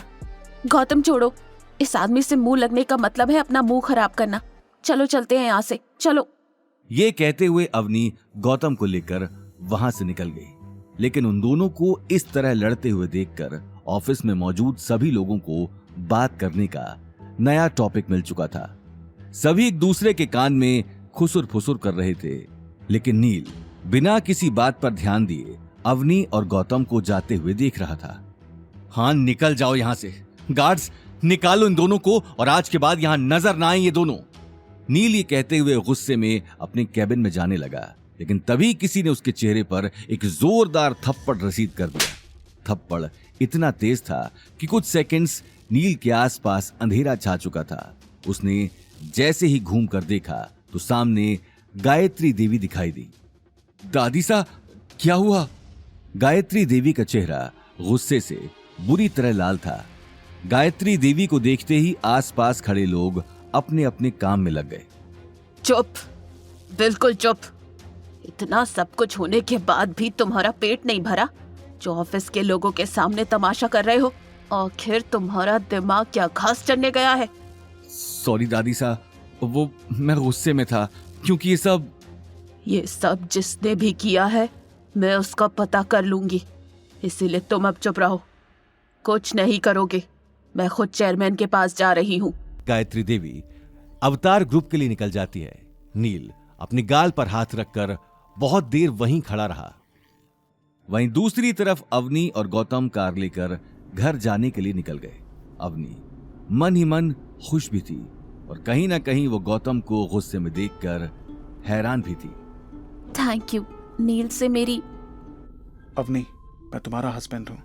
अगर तुम्हारे खिलाफ कोई ऐसी बात करेगा तो मैं उसे छोड़ूंगा नहीं, फिर चाहे वो नील ही क्यों ना हो। ये बात सुनकर अवनी के चेहरे पर मुस्कुराहट आ गई। अच्छा एक बात बताओ, जब हम बिल्डिंग के अंदर जा रहे थे तब तुमने इतने कॉन्फिडेंस से कहा था कि आज दादी सा का सच सबको पता लग जाएगा, और आज सच सबके सामने आ भी गया। मुझे समझ नहीं आ रहा, क्या तुम्हें ये सब पहले से पता था? ये बात सुनते ही गौतम एक पल के लिए सक पका गया। मुझे कैसे पता होगा? हाँ, बस मुझे इस बात का यकीन था कि इतनी बड़ी कंपनी में कोई इतनी आसानी से हेरा फेरी तो नहीं कर सकता, और फिर सच को सबके सामने आने से कौन रोक सकता है भला? हाँ, ठीक कहा तुमने। दोनों इसी तरह बात करते हुए घर की तरफ निकल गए।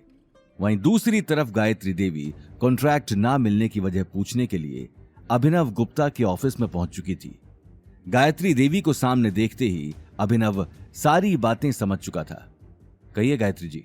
अभिनव जी, मुझे समझ नहीं आ रहा है, आपने कॉन्ट्रैक्ट कैंसिल किया है। नील के डिजाइन में कोई कमी नहीं है, मैंने खुद वो डिजाइन चेक किया है। अगर आप इस प्रोजेक्ट को मना करते हैं तो अग्रवाल ग्रुप के साथ साथ आपकी कंपनी का भी लॉस होगा। ऐसा डिजाइन आपको कोई नहीं दे सकता, ट्रस्ट मी। Trust you? और कितना झूठ बोलोगी आप गायत्री देवी? ये बात कहते हुए अभिनव गुप्ता ने हाथ में पकड़ी फाइल टेबल पर रख दी और कुर्सी पर आराम से बैठकर गायत्री देवी की आंखों में देखने लगा। आपको शर्म आनी चाहिए, इतना सब कुछ करने के बाद भी मुझे समझाने के लिए आई हैं, और कुछ नहीं तो कम से कम आपको अपनी उम्र का लिहाज तो करना चाहिए। अभिनव की बात सुनते ही गायत्री देवी कुछ कह नहीं पाई। आज पहली बार उसकी अवतार में इतनी बेइज्जती हुई थी। अभिनव अगले ही पल कुर्सी से उठकर अपने हाथ में पहनी घड़ी देखने लगा। मैं आपको छोड़ने वाला नहीं, आपको इस गलती की सजा जरूर मिलेगी। अभिनव के मुंह से निकले एक एक शब्द ने गायत्री देवी को अंदर तक झकझोर दिया। वहीं दूसरी तरफ नील केबिन के बाहर खड़ा होकर ये सारी बातें सुन रहा था। इससे पहले कि गायत्री देवी कुछ बोलती, नील बिना परमिशन लिए अंदर आ गया। नील के अचानक अंदर आ जाने से अभिनव का चेहरा गुस्से में लाल हो गया, लेकिन तभी गायत्री देवी ने गहरी सांस लेकर कहा, अभिनव जी, मुझे नहीं पता आपको किसने मेरे खिलाफ ये सारी बातें कही हैं। ट्रस्ट मी, ये डिजाइन नील ने ही बनाया है, इस बात की मैं गारंटी लेती हूँ। गारंटी? वो भी इस रंगीन मिजाज आदमी की? गायत्री देवी, आप मजाक तो नहीं कर रही? प्लीज, मुझे डिजाइन इंडस्ट्री में आपसे ज्यादा टाइम हो गया है, इसीलिए मैं इंसान की काबिलियत को समझती हूँ। आप आज किसी के कहने में आकर मेरी बात का यकीन नहीं कर रहे हैं। आप क्या समझती हैं गायत्री देवी, मैं इस कुर्सी पर बैठकर टाइम पास करने आता हूँ? आई नो कि किसी प्रोडक्ट का डिजाइन तैयार करने में कितनी मेहनत लगती है। डिजाइनर को प्रोसेस फॉलो करना पड़ता है, लेकिन मिस्टर नील ये नहीं कर सकते क्योंकि मैंने इनका पहले का काम भी देखा है। ये बात कहते हुए अभिनव गायत्री देवी की आंखों में आंखें डालकर देखने लगा। अब आप मेरी बात कान खोलकर सुनिए। मुझे जल्द से जल्द उस शख्स का नाम चाहिए जिसने ये डिजाइन बनाया है, वरना इसका अंजाम क्या होगा ये आप अच्छे से जानती हैं। अगर आप चाहती हैं कि अवतार में आगे भी आपका नाम इसी तरह बना रहे तो अपने काम पर लग जाइए, क्योंकि इस कंपनी के असली मालिक मिस्टर राठौड़ को ये बात पता लग चुकी है। ये बात सुनते ही गायत्री देवी के पैरों तले जमीन खिसक गई। नील भी हैरानी से अभिनव को देख रहा था। आउट! इससे पहले कि मुझे गार्ड्स को बुलाना पड़े, निकल जाओ इस कंपनी से, और हो सके तो कुछ दिनों तक मुझे अपनी शक्ल मत दिखाना। गायत्री देवी अगले ही पल केबिन से बाहर निकल गई। उसके गुस्से का पारा चढ़ चुका था। ऑफिस में मौजूद सभी लोग गायत्री देवी और नील को जाते हुए देख रहे थे। अवतार से बाहर आते ही गायत्री देवी के मन में एक अजीब सा तूफान चल रहा था। नील ने पहले कभी उन्हें इतना गुस्से में नहीं देखा था। दादी साहब छोड़िए ना, अभी किस फालतू आदमी की बातों पर ध्यान दे रही हैं? मुझे तो अब खुद इस कंपनी के साथ काम नहीं करना। चुप! अगर तुमने एक भी शब्द मुंह से निकाला तो। दादी साहब मैं तो बस यही कह रहा था कि मुझे तुम्हारी कोई बात नहीं सुननी। पूरे शहर में अपना नाम खराब करवा कर रखा है, उसके बाद भी मेरे सामने खड़े होकर सफाई दे रहे हो। लेकिन दादी साहब, एक तो मुझे ये बात समझ नहीं आ रही कि शनाया की शादी में भी राठौर परिवार ने अड़चन डाली थी, और फिर यहाँ भी अचानक से राठौर परिवार बीच में आ गया। ये हमारे पीछे हाथ धोकर क्यों पड़े हैं? कहीं ऐसा तो नहीं कि ये अवनी हमारे खिलाफ उनके कान भर रही है? मैं सोच भी नहीं सकता था कि वो इतना बड़ा खेल खेलेगी। इससे पहले की बात और बिगड़े और हम इससे भी बड़ी मुसीबत में फंस जाएं। अवनी का डिजाइन उसे वापस लौटा दो। लेकिन दादी साहब, उसके बाद तो अवनी डिजाइन डायरेक्टर बन जाएगी और फिर वो हमारे सिर पर बैठकर नाचेगी। समझने की कोशिश करो। अगर इस चेयरमैन ने हमारे खिलाफ एक भी स्टेप लिया तो हम 1 मिनट में बर्बाद भी हो सकते हैं, सड़क पर आ सकते हैं। इसलिए फोन लगाओ और अवनी को अभी के अभी अवतार आने के लिए कहो। ये बात सुनकर नील ने बेमन से फोन निकालकर अवनी का नंबर डायल कर दिया और गायत्री देवी को देखने लगा। वहीं दूसरी तरफ गौतम और अवनी घर पहुंच चुके थे, लेकिन अंदर जाने से पहले ही अवनी को मोबाइल की स्क्रीन पर नील का नाम दिखाई दिया। गौतम ने उसी वक्त अवनी से मोबाइल मांग लिया। हेलो? अवनी को फोन दो, मुझे उससे बात करनी है। अवनी का मूड बहुत खराब है, बाद में कॉल करना, और कुछ जरूरी बात है तो तुम मुझे बता सकते हो। ये कहते हुए गौतम मुस्कुराते हुए अवनी को देखने लगा। अबे तेरा दिमाग खराब हो गया है साले फटीचर, मैं अब तुझसे बात करूंगा। ठीक है, कोई बात नहीं। गौतम ने तुरंत कॉल काट दिया। ये देखकर अवनी हैरान रह गई। मुझे लगता है बहुत जल्द दादी सा यहाँ आने वाली हैं। तैयार हो जाओ उनसे मिलने के लिए। दादी सा? वो यहाँ क्यों आएंगी? ऑफ कोर्स, तुमसे माफी मांगने। मुझसे माफी मांगने? वो औरत सपने में भी किसी से माफी नहीं मांगेगी। लेकिन इस बार बात बहुत बड़ी है। ये बात सुनकर अवनी गौतम को देखने लगी। दोनों अगले ही पल मुस्कुराते हुए घर के अंदर चले गए, लेकिन नील और गायत्री देवी अब तक अवतार के बाहर ही खड़े थे। इस फटीचर घर जमाई की इतनी हिम्मत कि इसने मेरा फोन काट दिया। अब उसे मौका जो मिल गया है, अवनी और उस फटीचर गौतम से तो मैं खुद जाकर बात करूंगी। चलो। अपनी दादी सा की बात सुनकर नील ने मुंह बनाते हुए कार निकाली और उन्हें अवनी के घर ले गया। पूरे रास्ते उनकी आंखों में गुस्से का गुबार चढ़ा हुआ था, जो किसी भी वक्त फटने को तैयार था। देखते ही देखते वो अवनी के घर पहुंच गई। कार से बाहर निकलते ही गायत्री देवी ने नील को डोरबेल बजाने का इशारा कर दिया। नील ने उसी वक्त गुस्से में डोरबेल का बटन दबा दिया। वहीं गौतम डोरबेल की आवाज सुनते ही दरवाजा खोलने चला आया। दरवाजा खोलते ही वो गायत्री देवी और नील को देखकर मुस्कुराने लगा। वेलकम। गायत्री देवी गुस्से में उसे देखने लगी। दरवाजा खोलते ही गौतम को नील और गायत्री देवी खड़े दिखाई दिए। उसका अंदाजा बिल्कुल सही था। नील ने गौतम को देखते ही अपनी आंखें घुमा ली। गौतम ये देखकर मंद मंद मुस्कुराने लगा। वेलकम दादी सा। आप अचानक? ये नाटक करना बंद करो और चुपचाप जाकर अवनी को बुलाओ। सॉरी दादी सा, अवनी का मूड बहुत खराब है। आप तो जानती हैं ऑफिस में क्या क्या हुआ।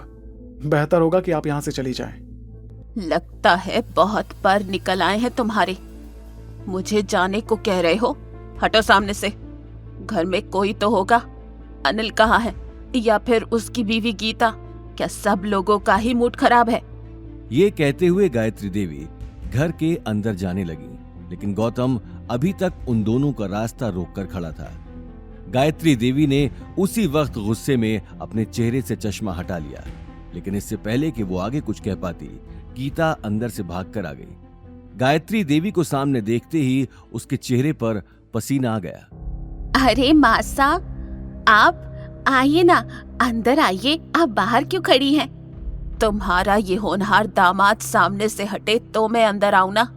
ये बात सुनते ही गौतम गेट से हटकर एक तरफ चला गया।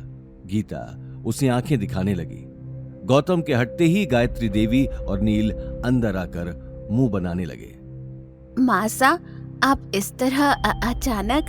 कुछ काम था तो आपने मुझे बता दिया होता, मैं खुद चली आती आपके पास। गीता अपने काम में लग चुकी थी। वो गायत्री देवी के दिल में जगह बनाने का एक भी मौका हाथ से नहीं गंवाती थी। गायत्री देवी उसकी बात सुनते हुए सोफे पर आराम से बैठ गई। मुझे तुमसे कोई बात नहीं करनी। जल्दी से अवनी को बुलाओ, मुझे उससे काम है। जी मासा। गीता तुरंत अवनी को बुलाने उसके कमरे में चली गई। अनिल भी हॉल में आ चुका था। गायत्री देवी को देखते ही उसने गौतम को पानी लाने का इशारा कर दिया। गौतम तिरछी नजरों से नील को देखता हुआ किचन की तरफ चला गया। नील और गायत्री देवी अब तक एक दूसरे को देखकर नाक सिकोड़ रहे थे। दादी सा, पानी रख दो टेबल पर। अवनी कहाँ है? आखिर ऐसा क्या उसका मूड खराब है जो? इससे पहले कि गायत्री देवी चिढ़ते हुए आगे कुछ कहती, उसे सामने से अवनी आती हुई दिखाई दी। दादी सा, कहिए क्या काम है? अवनी, मुझे तुम्हारी मदद की जरूरत है। वैसे तो मैं मर जाती, लेकिन तुमसे कभी मदद मांगने नहीं आती।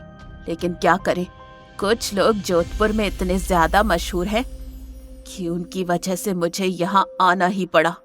गायत्री देवी अपनी बात खत्म करके नील को देखने लगी। मेरी मदद? मतलब मैं समझी नहीं। मैं अभी अभी अवतार ग्रुप के चेयरमैन से मिली और मैंने उसे समझाने की भी कोशिश की, लेकिन वो मेरी बात सुनने को तैयार नहीं है। लेकिन मुझे पता चला है कि अवतार ग्रुप को अब राठौर परिवार ने खरीद लिया है।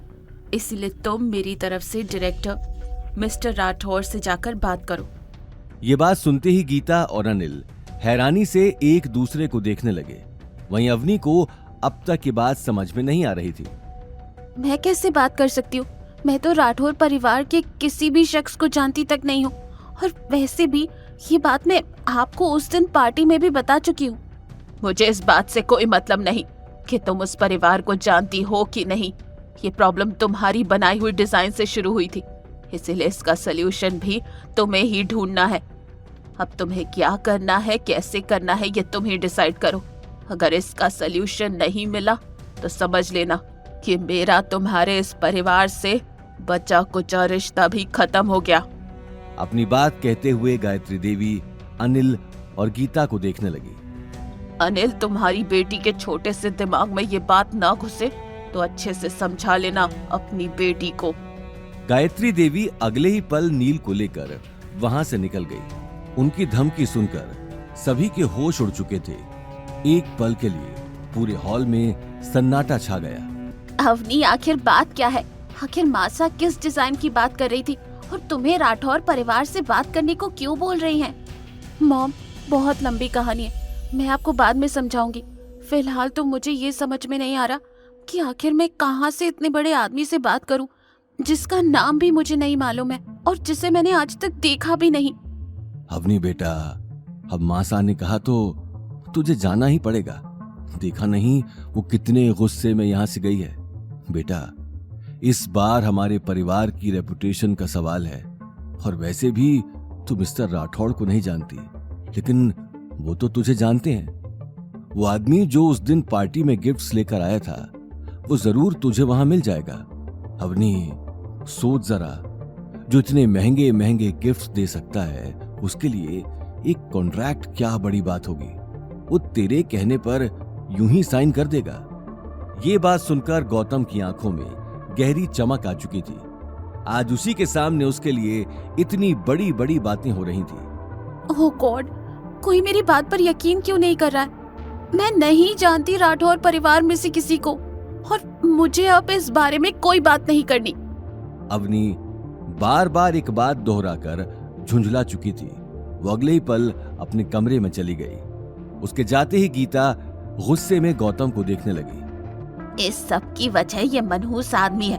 पता नहीं और कितनी मुसीबतों का सामना करना पड़ेगा। मेरी बेटी की जिंदगी जीते जी नरक बनाकर रखी है इस आदमी ने। बिल्कुल ठीक कहा तुमने। मेरी बेटी लाखों में एक है। पता नहीं कैसे भगवान ने इस आदमी को अवनी के पल्ले बांध दिया। गौतम ने ये तीखी बातें सुनकर अपना सिर नीचे कर लिया। ये नई बात नहीं थी कि हर मुसीबत की वजह लास्ट में गौतम को ही ठहरा दिया जाता था। मॉम, डैड, इस बार तो मेरी कोई गलती थी भी नहीं, आप फिर भी। चुप, मेरे सिर में दर्द हो रहा है, इसीलिए जितना जल्दी हो सके मेरी आंखों के सामने से चले जाओ। गौतम तुरंत अवनी को देखने कमरे में चला गया। अवनी कुर्सी पर बैठी गहरी सोच में डूबी हुई थी। अवनी, तुम ठीक तो हो ना? गौतम, इस वक्त मुझे किसी से बात नहीं करनी, प्लीज मुझे अकेला छोड़ दो। ये बात सुनते ही गौतम ने आगे कदम बढ़ाया, लेकिन अगले ही पल वो रुक गया और दरवाजे से बाहर चला गया। अवनी अब अपने को रोक नहीं पा रही थी। उसने गौतम के जाते ही गेट बंद कर दिया और सिसकियां भरकर रोने लगी। अवनी के रोने की आवाज सुनते ही गौतम के कदम वहीं थम गए और वो गेट खटखटाने लगा। अवनी, प्लीज प्लीज रोना बंद करो। मुझे बताओ कि मैं तुम्हारे लिए क्या कर सकता हूँ। अगर तुम चाहो तो मैं मिस्टर राठौर से बात करता हूँ, वो मेरी बात जरूर सुनेंगे। मिस्टर राठौर, हर कोई मुझे उनसे बात करने के लिए क्यों कह रहा है? किसी को फर्क नहीं पड़ता कि मैं क्या सोचती हूँ। और सबकी छोड़ो, तुम भी। गौतम, मैं तुम्हारी पत्नी हूँ, तुम भी चाहते हो कि मैं उस जोधपुर के राजकुमार से जाकर बात करूं? ठीक है, अब हम इस बारे में कभी बात नहीं करेंगे, कभी नहीं। ओके, अब तो तुम दरवाजा खोलो, हम इस बात का कुछ और सोल्यूशन ढूंढते हैं। अवनी ने यह बात सुनकर अपनी जल्दी उठकर घर की साफ सफाई में लग गया। रात में लेट सोने से अवनी अभी तक सो रही थी, लेकिन तभी फोन की रिंग से उसकी नींद खुल गई। उसने जैसे ही उठकर फोन चेक किया तो स्क्रीन पर दादी सा का नाम दिखाई दिया। दादी सा का नाम पढ़ते ही उसके चेहरे का रंग उड़ गया। ये देखकर गौतम अपना काम छोड़कर उसके पास आ गया। क्या हुआ? किसका फोन है? दादी सा का। लाओ, मैं बात करता हूँ। लेकिन गौतम। डोंट वरी, कुछ नहीं होगा। गौतम ने अगले ही पल अवनी के हाथ से मोबाइल ले लिया। हेलो। तुम्हारी क्या आदत बन चुकी है लोगों के काम में टांग अड़ाने की? अवनी कहाँ है? वो अवतार ग्रुप जाने के लिए निकली नहीं? नहीं, अवनी की तबीयत आज ठीक नहीं है, इसलिए आज वो रेस्ट कर रही है। वो आज कहीं नहीं जा रही है।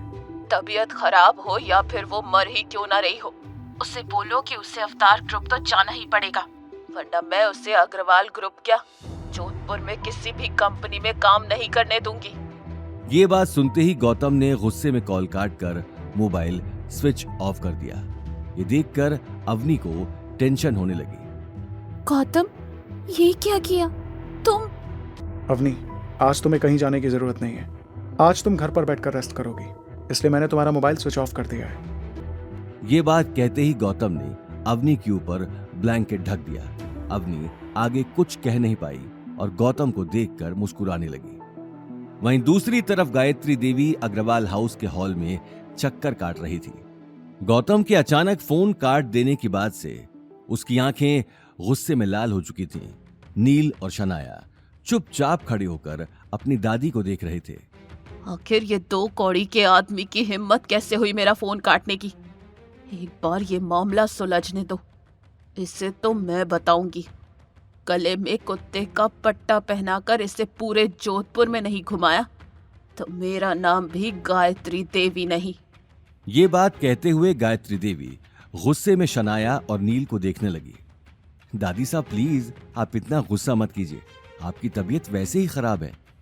कैसे ना करूं गुस्सा? जिन लोगों की मेरे सामने आवाज भी नहीं निकलती थी वो मेरा फोन काट रहे हैं। इस बात से मुझे गुस्सा नहीं आएगा। हम मिलकर सॉल्यूशन ढूंढते हैं, लेकिन अभी आप प्लीज शांत रहिए। शनाया ने अगले ही पल टेबल से पानी का ग्लास उठाकर गायत्री देवी की तरफ बढ़ा दिया। गायत्री देवी पानी पीकर सोफे पर बैठ गई। आने वाली मुसीबत की टेंशन तीनों के चेहरों पर साफ दिखाई दे रही थी। मेरे पास एक आइडिया है। अभी मैं आपको कुछ समझा नहीं सकती, लेकिन आप मेरे ऊपर भरोसा कीजिए। अगर मेरा प्लान सही बैठा तो चेयरमैन खुद आपको अवतार बुलाएगा और भाई के साथ डील भी साइन करेगा। शनाया अगले ही पल मुस्कुराकर वहां से निकल गई। वहीं दूसरी तरफ गौतम घर का सारा काम करने के बाद मार्केट में सब्जी लेने आ चुका था। मार्केट पहुंचते ही उसे अभिनव का कॉल आ गया। उसने अगले ही पल कार साइड में खड़ी कर दी और कॉल उठा लिया। Yes mister Abhinav. Sir sorry to disturb you, लेकिन यहाँ आपकी सिस्टर इन लॉ आई हुई है और आपसे बात करना चाहती है। मेरी सिस्टर इन लॉ? कौन है और क्या नाम है उसका? सर इनका नाम शनाया है और इन्हें आपसे बहुत जरूरी काम है। शनाया? गौतम अभिनव से पूरी बात जान लेता है कि शनाया ने ऑफिस में ये बात कही है कि मिस्टर राठौड़ उसकी बहन को पसंद करते हैं और उसे अपनी बहन से रिलेटेड कुछ अर्जेंट बात करनी है राठौड़ जी से। गौतम को समझ नहीं आ रहा था कि ये शनाया का कोई खेल है या उसे सच में कुछ पता चल गया है, पर वो वजह जानने का रिस्क नहीं ले सकता था। उसकी सच्चाई वो सही वक्त पर खुद अवनी को बताना चाहता था और आज सही वक्त बिल्कुल भी नहीं था। अचानक शनाया का नाम सुनकर गौतम सक पका चुका था।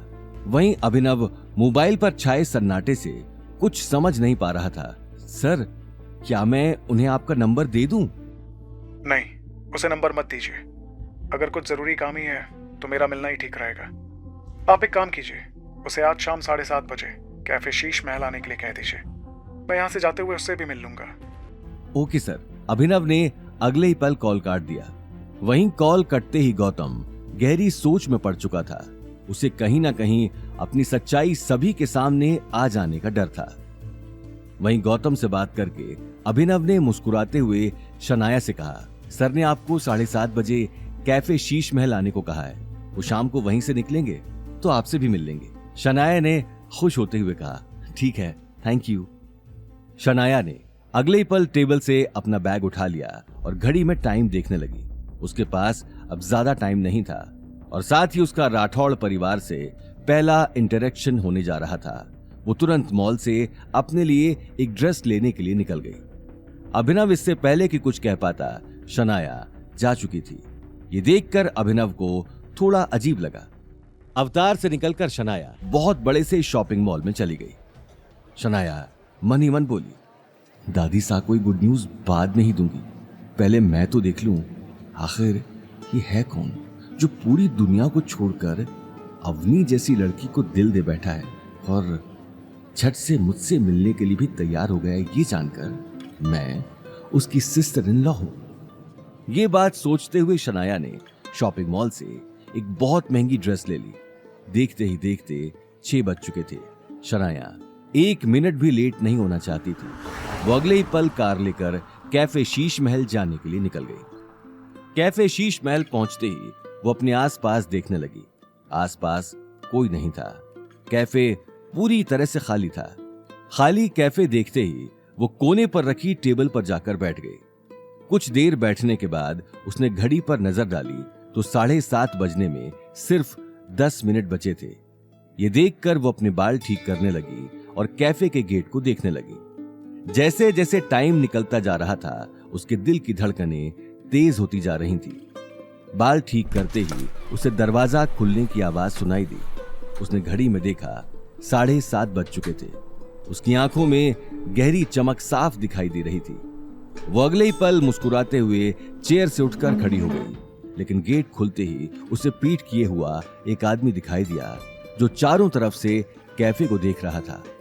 शनाया ये देखते ही उसके पास चली गई और उस शख्स के कंधे पर हाथ रख दिया, लेकिन उस आदमी की शक्ल देखते ही उसके पैरों तले जमीन खिसक गई। सामने गौतम खड़ा था। शनाया अपने आप से चौंक कर बोली, क्या गौतम राठौड़ परिवार से? नहीं नहीं, ऐसा नहीं हो सकता। इस फटीचर आदमी की तो सुमेर पैलेस में झाड़ू लगाने की भी औकात नहीं है। ये कैसे?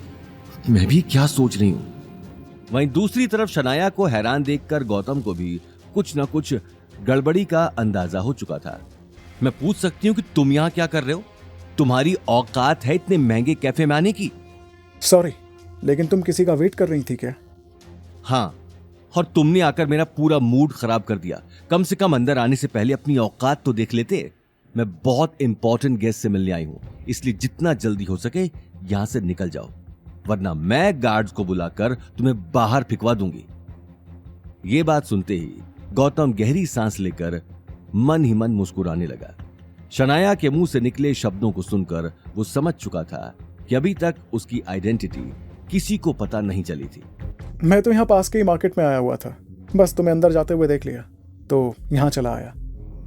वैसे कौन से स्पेशल गेस्ट से मिलने आए हो? जरा मैं भी तो देखूं, मैं भी मिल लूंगा।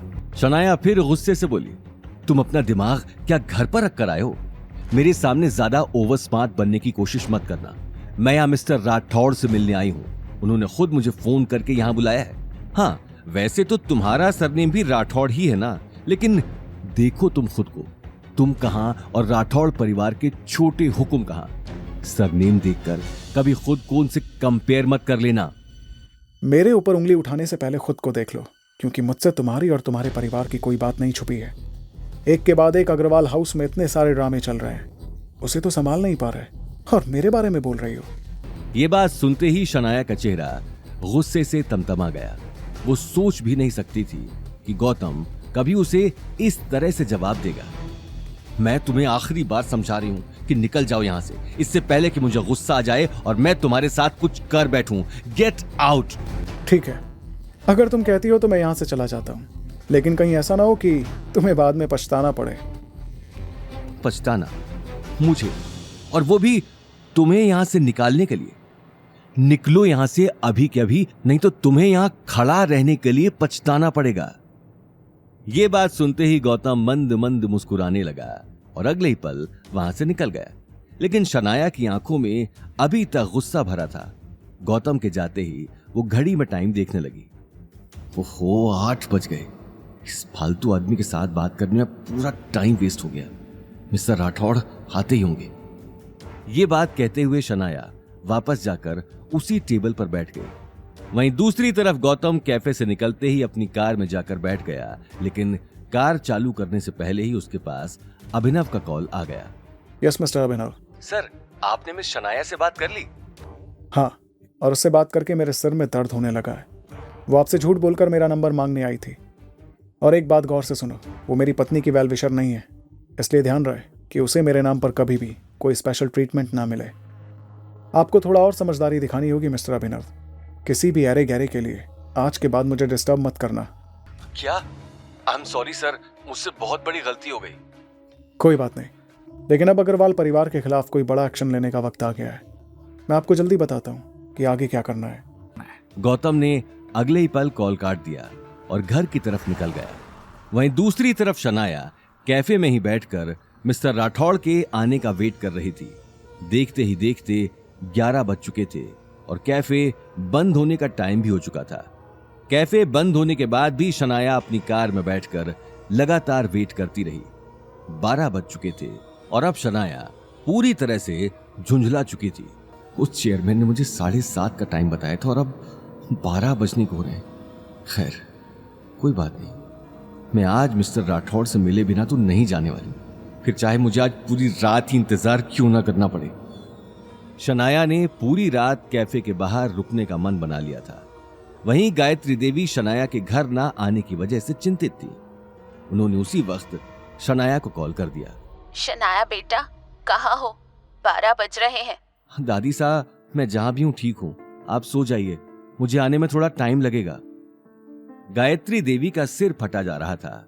उसने बिना कुछ कहे कॉल काट दिया। कॉल कटते ही शनाया खाली सड़क को देखने लगी। उसकी आंखों में अभी तक उम्मीद दिखाई दे रही थी। देखते ही देखते पूरी रात निकल गई। सुबह होते ही शनाया कार के पास खड़ी होकर गुस्से में आसपास देखने लगी। थोड़ी ही देर बाद उसने गुस्से में अभिनव को कॉल कर दिया। मिस्टर अभिनव, ये क्या मजाक है? आपने कहा था कि मिस्टर राठौड़ 7:30 बजे मुझसे मिलने आएंगे। मैं पूरी रात इस कैफे के बाहर खड़ी होकर उनका वेट करती रही, लेकिन वो मुझे दिखाई तक नहीं दिए। आपको पता है, आपकी इस हरकत की वजह से। मिस शनाया, पहले तो मुझसे ढंग से बात कीजिए, और रही बात सर के ना आने की, तो अगर वो नहीं आए तो इसके बारे में मुझे कैसे पता होगा? मैंने तो आपके सामने ही बात की थी। तुमसे ढंग से बात करूं? तुम्हारी कोई औकात नहीं मेरे सामने, समझे? क्या कहा आपने? मेरी औकात? मुझे मेरी औकात अच्छे से मालूम है। मुझे ये भी मालूम है कि कल आप झूठ बोलकर मेरे कैबिन में आई थी। सच कहूं तो मेरे सामने आपकी कोई औकात नहीं है। आइंदा मैरियट में कदम रखने से पहले 10 बार सोच लेना। इतना कहते ही अभिनव ने गुस्से में फोन काट दिया। शनाया की आंखें गुस्से में लाल हो गई। उसने उसी वक्त गुस्से में अपना मोबाइल जमीन पर दे मारा। वहीं गौतम घर का सारा काम खत्म करके अवनी के लिए सूप बनाता है। अवनी अभी भी टेंशन में है कि वो क्या करे। अगर उसने मैरियट जाकर मिस्टर राठौड़ से बात नहीं की तो दादी सा उसे कहीं भी काम नहीं करने देगी, और अगर उसने काम नहीं किया तो अपने घर की छोटी बड़ी जरूरतें कैसे पूरी करेगी? कमाने वाली वो अकेली थी और खाने वाले 4। इस बात को सोच सोच कर अवनी की तबीयत खराब हो रही थी। ये देखकर गौतम और चुप नहीं रह सकता था। अवनी, सूप पी लो। आई प्रॉमिस यू, जिन लोगों ने तुम्हारी ये हालत की है उनकी हालत जल्दी तुमसे बुरी होगी। पता नहीं क्या करूं गौतम। शायद मुझे मिस्टर राठौर से एक बार बात करने का ट्राई करना चाहिए। क्या तुम सच में बात करना चाहती हो मिस्टर राठौर से? गौतम अवनी की आंखों में झांकता है और अवनी धीरे से सिर हिलाते हुए ना कहती है। तुम्हें मिस्टर राठौर से बात करने की कोई जरूरत नहीं है। Just wait and watch Avni. दादी सा तुमसे खुद माफी मांगेंगी और तुम्हें अग्रवाल ग्रुप का डिजाइन डायरेक्टर बनाएंगी। बस एक रात और। गौतम के कॉन्फिडेंस से पता नहीं क्यों अवनी को भी कॉन्फिडेंस आ जाता है कि शायद कल की सुबह कुछ अच्छी खबर लाएगी, और वो सूप पीने लगती है। गौतम अवनी को सूप पिलाकर किचन में रात के बर्तन साफ करना शुरू करता है। भले ही वो उस वक्त एक नौकर की तरह घर का काम कर रहा था, पर और कहीं गौतम के कहे इशारे पर अभिनव अपना काम कर रहा था। अभिनव रात होते ही गौतम को मैसेज करता है।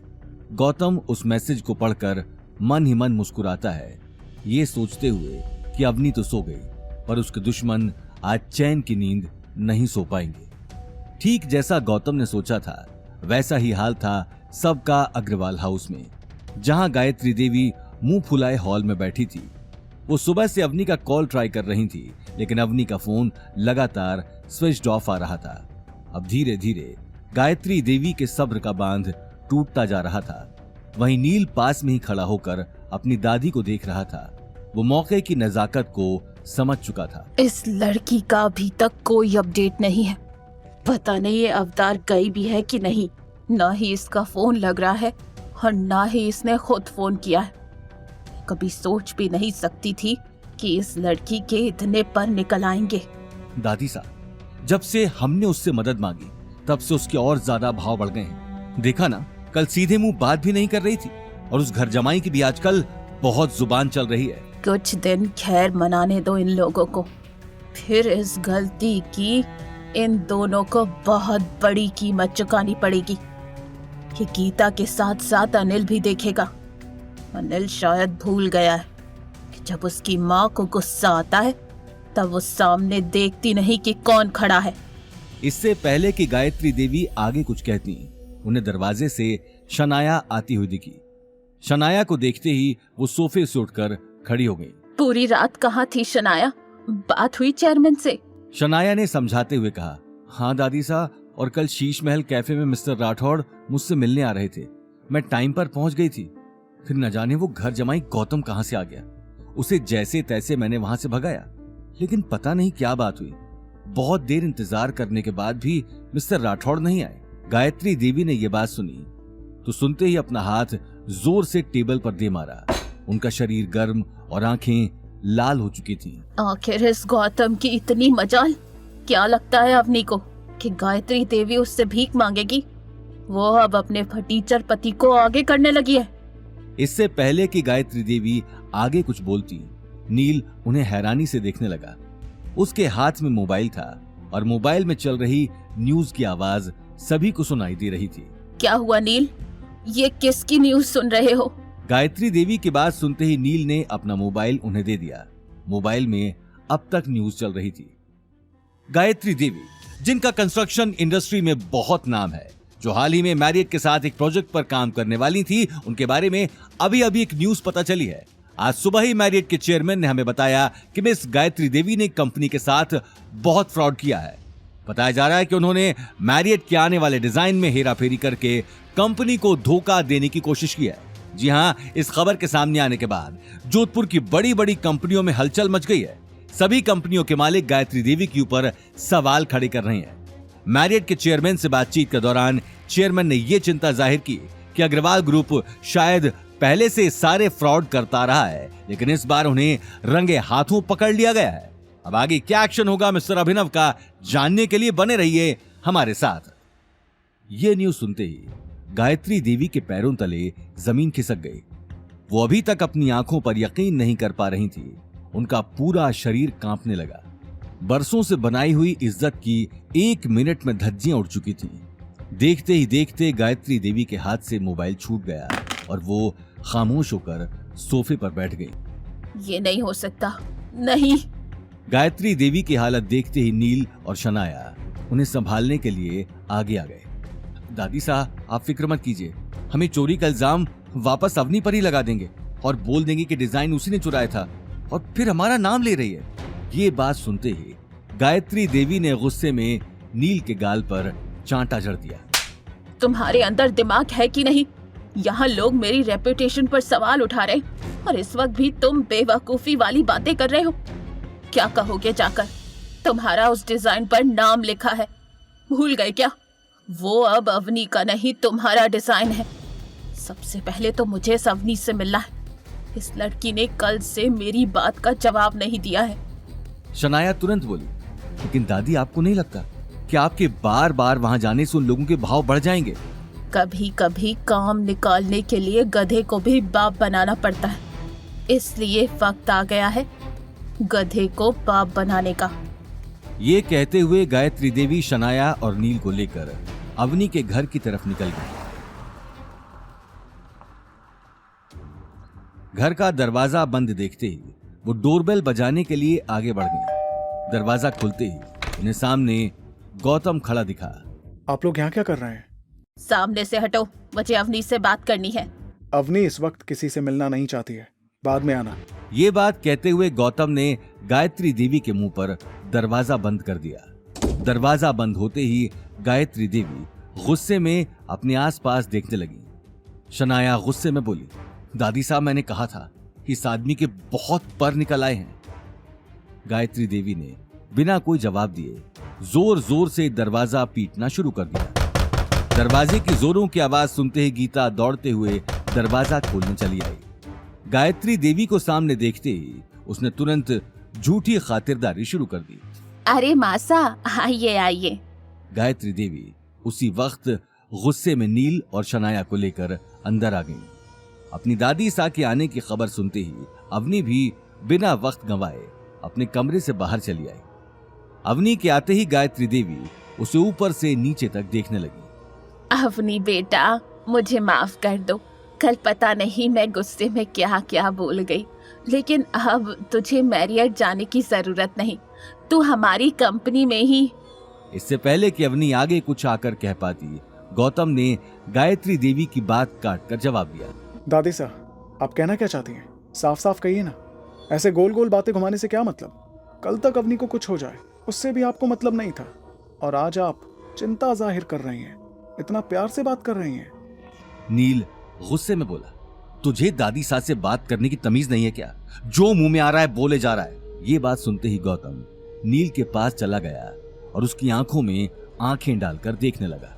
मुझे कभी बोलने की जरूरत नहीं पड़ती, लेकिन इन सारी मुसीबतों की जड़ तुम ही हो, और उसके बावजूद तुम्हारी आंखों में थोड़ी भी शर्म नहीं है। ये अग्रवाल ग्रुप नहीं है, ये हमारा घर है। इसलिए आगे कुछ भी बोलो तो पहले अच्छे से सोच लेना, कहीं तुम्हें अपनी बात पर पछताना ना पड़े। ये बात सुनते ही नील ने अपना हाथ कसा। वो गौतम को मारने के लिए तैयार था, लेकिन उसी वक्त गायत्री देवी ने उसे आंख के इशारे से रोक दिया। मुझे तुम्हारी इस बकवास का जवाब नहीं देना। नील अगले ही पल हॉल के कोने में जाकर खड़ा हो गया। उसी वक्त गायत्री देवी ने आगे आकर अवनी से कहा, अवनी, अब तुम ही मुझे बताओ, तुम इस मुसीबत की घड़ी में अपने परिवार की मदद करना चाहती हो या फिर इसी तरह अपनी जिद पर बने रहना है? अवनी बिना कुछ जवाब दिए खामोश खड़ी रही। गीता की भी इस वक्त आगे आकर बात करने की हिम्मत नहीं हो रही थी। तभी गौतम ने कहा, ठीक है, आप जो चाहती हैं वो हो जाएगा, लेकिन हमारी 3 शर्तें हैं। पहली, जो डिज़ाइन आप लोगों ने मिलकर चुराया है वो आप वापस अवनी को देंगे। दूसरा, नील ऑफिस में सब लोगों को सच बताएगा और सबके सामने अवनी से माफ़ी भी मांगेगा।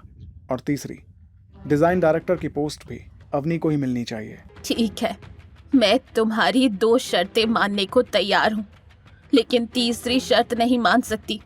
अवनी डिजाइन डायरेक्टर नहीं बन सकती। ये सिर्फ आपको लगता है।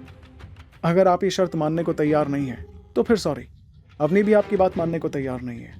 ये बात सुनते ही गायत्री देवी तीखी नजरों से गीता को देखने लगी। गीता का तो मानो गला ही सूख गया। इससे पहले कि वो आगे आकर कुछ कहती, अवनी ने उसका हाथ पकड़ लिया।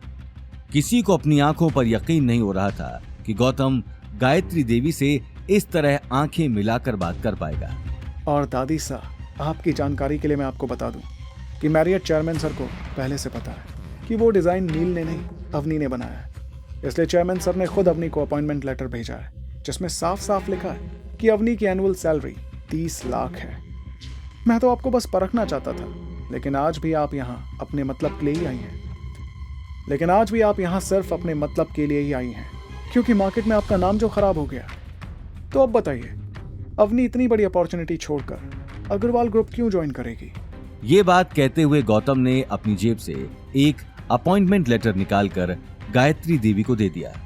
लेटर देखकर और सैलरी सुनकर गायत्री देवी के पैरों तले जमीन खिसक गई। साथ ही अवनी और गीता भी हैरानी से एक दूसरे को देखने लगे। गायत्री देवी को अब तक अपनी आंखों पर यकीन नहीं हो रहा था। गौतम अपनी बात कहते हुए सभी को देखकर मंद मंद मुस्कुरा रहा था। इसलिए दादी सा, ना अवनी को आपकी मदद की जरूरत है और ना ही वो अग्रवाल ग्रुप का नाम बचाने में कोई मदद कर सकती है। अच्छा लगा आप यहाँ पर आई, लेकिन अब आप जा सकती हैं और जिन लोगों को आप साथ में लाई थी उन्हें भी साथ में ले जाइएगा। Thank you. गौतम ने अपनी बात खत्म कर गेट की तरफ इशारा कर दिया। गीता ने उसी वक्त आगे आकर कहा, गौतम, ये क्या कह रहे हो? तुम्हारा दिमाग तो नहीं खराब हो गया है? मॉम, गौतम ठीक कह रहा है। अवनी बेटा, समझने की कोशिश करो, अपनी दादी सास से कैसा बदला। अग्रवाल ग्रुप हमारे परिवार की कंपनी है, आखिर तुम उसे छोड़कर मैरियट क्यों? इससे पहले कि गीता आगे कुछ कहती, अवनी ने उसी वक्त गीता का हाथ पकड़ लिया और गायत्री देवी को गुस्से में देखने लगी। अवनी बेटा, ये हमारे परिवार का मामला है, तुम्हें कुछ तो सोचना चाहिए। तुम्हारी नाराजगी मुझसे है तो तुम मुझे 4 बातें सुना सकती हो, मैं खुशी खुशी वो कड़वी बातें सुन लूंगी। लेकिन अगर तुमने हमारी मदद नहीं की तो बिजनेस इंडस्ट्री में मेरी बनी बनाई रेपुटेशन खराब हो जाएगी। और रही बात सैलरी की, तो अग्रवाल ग्रुप तुम्हारी सैलरी बढ़ाने को तैयार है। ठीक है दादी साहब, लेकिन एक बात और, इस बार गौतम मेरा पर्सनल असिस्टेंट होगा। मंजूर है? ये बात सुनकर गौतम की आंखें खुशी से खिलखिला उठी। वहीं गायत्री देवी ने तुरंत नील को इशारा कर दिया। नील अनमने भाव से बोला, फाइन, कल से अवनी अग्रवाल ग्रुप की डिजाइन डायरेक्टर है और उसकी सैलरी भी डबल हो जाएगी। और मैं सबके सामने माफी भी मांग लूंगा। और हाँ, साथ में अपॉलॉजी लेटर मैरिट में भी दे दूंगा। खुश नील गौतम और अवनी को देखने लगा। इससे पहले कि अवनी कुछ कहती, गायत्री देवी मौका देखकर आगे आ गई। अब तो सब ठीक हो गया, तो फिर तुम अग्रवाल ग्रुप की तरफ से मैरियट में कॉन्ट्रैक्ट साइन कर लेना अवनी बेटा। ठीक है दादी, मैं अपने पैन के साथ आ जाऊंगी। अवनी ये कहकर गौतम को देखने लगी। ये सुनकर गायत्री देवी ने राहत की सांस ली और अगले ही पल दरवाजे से बाहर निकल गईं। नील और शनाया गौतम को गुस्से में देखते हुए बाहर चले गए। हॉल में सन्नाटा छा चुका था। गीता को अभी तक अपनी आंखों पर यकीन नहीं हो रहा था। वो मुस्कुराते हुए सोफे पर बैठ गई। गौतम, एक बार रूम में आओ, मुझे तुमसे कुछ जरूरी बात करनी है। ये बात सुनते ही गौतम अवनी के पीछे पीछे चला गया। गौतम, तुमने इस अपॉइंटमेंट लेटर के बारे में मुझे बताया क्यों नहीं? अवनी, मैंने झूठ बोला था। ये लेटर फेक है। मैंने same to same appointment letter की कॉपी बनवाई थी। क्या? अवनी अगले ही पल उस लेटर को ध्यान से पढ़ने लगी। थोड़ी देर पहले उसकी आंखों में जो खुशी छाई थी वो अब गायब हो चुकी थी। उसके पैरों तले जैसे जमीन ही खिसक गई थी। आगे की कहानी जानने के लिए देखिए अगला एपिसोड सिर्फ पॉकेट एफएम के यूट्यूब चैनल पर और रॉयल वारिस के सारे एपिसोड्स को सुनने के लिए डिस्क्रिप्शन में दी लिंक से डाउनलोड करें पॉकेट एफएम ऐप।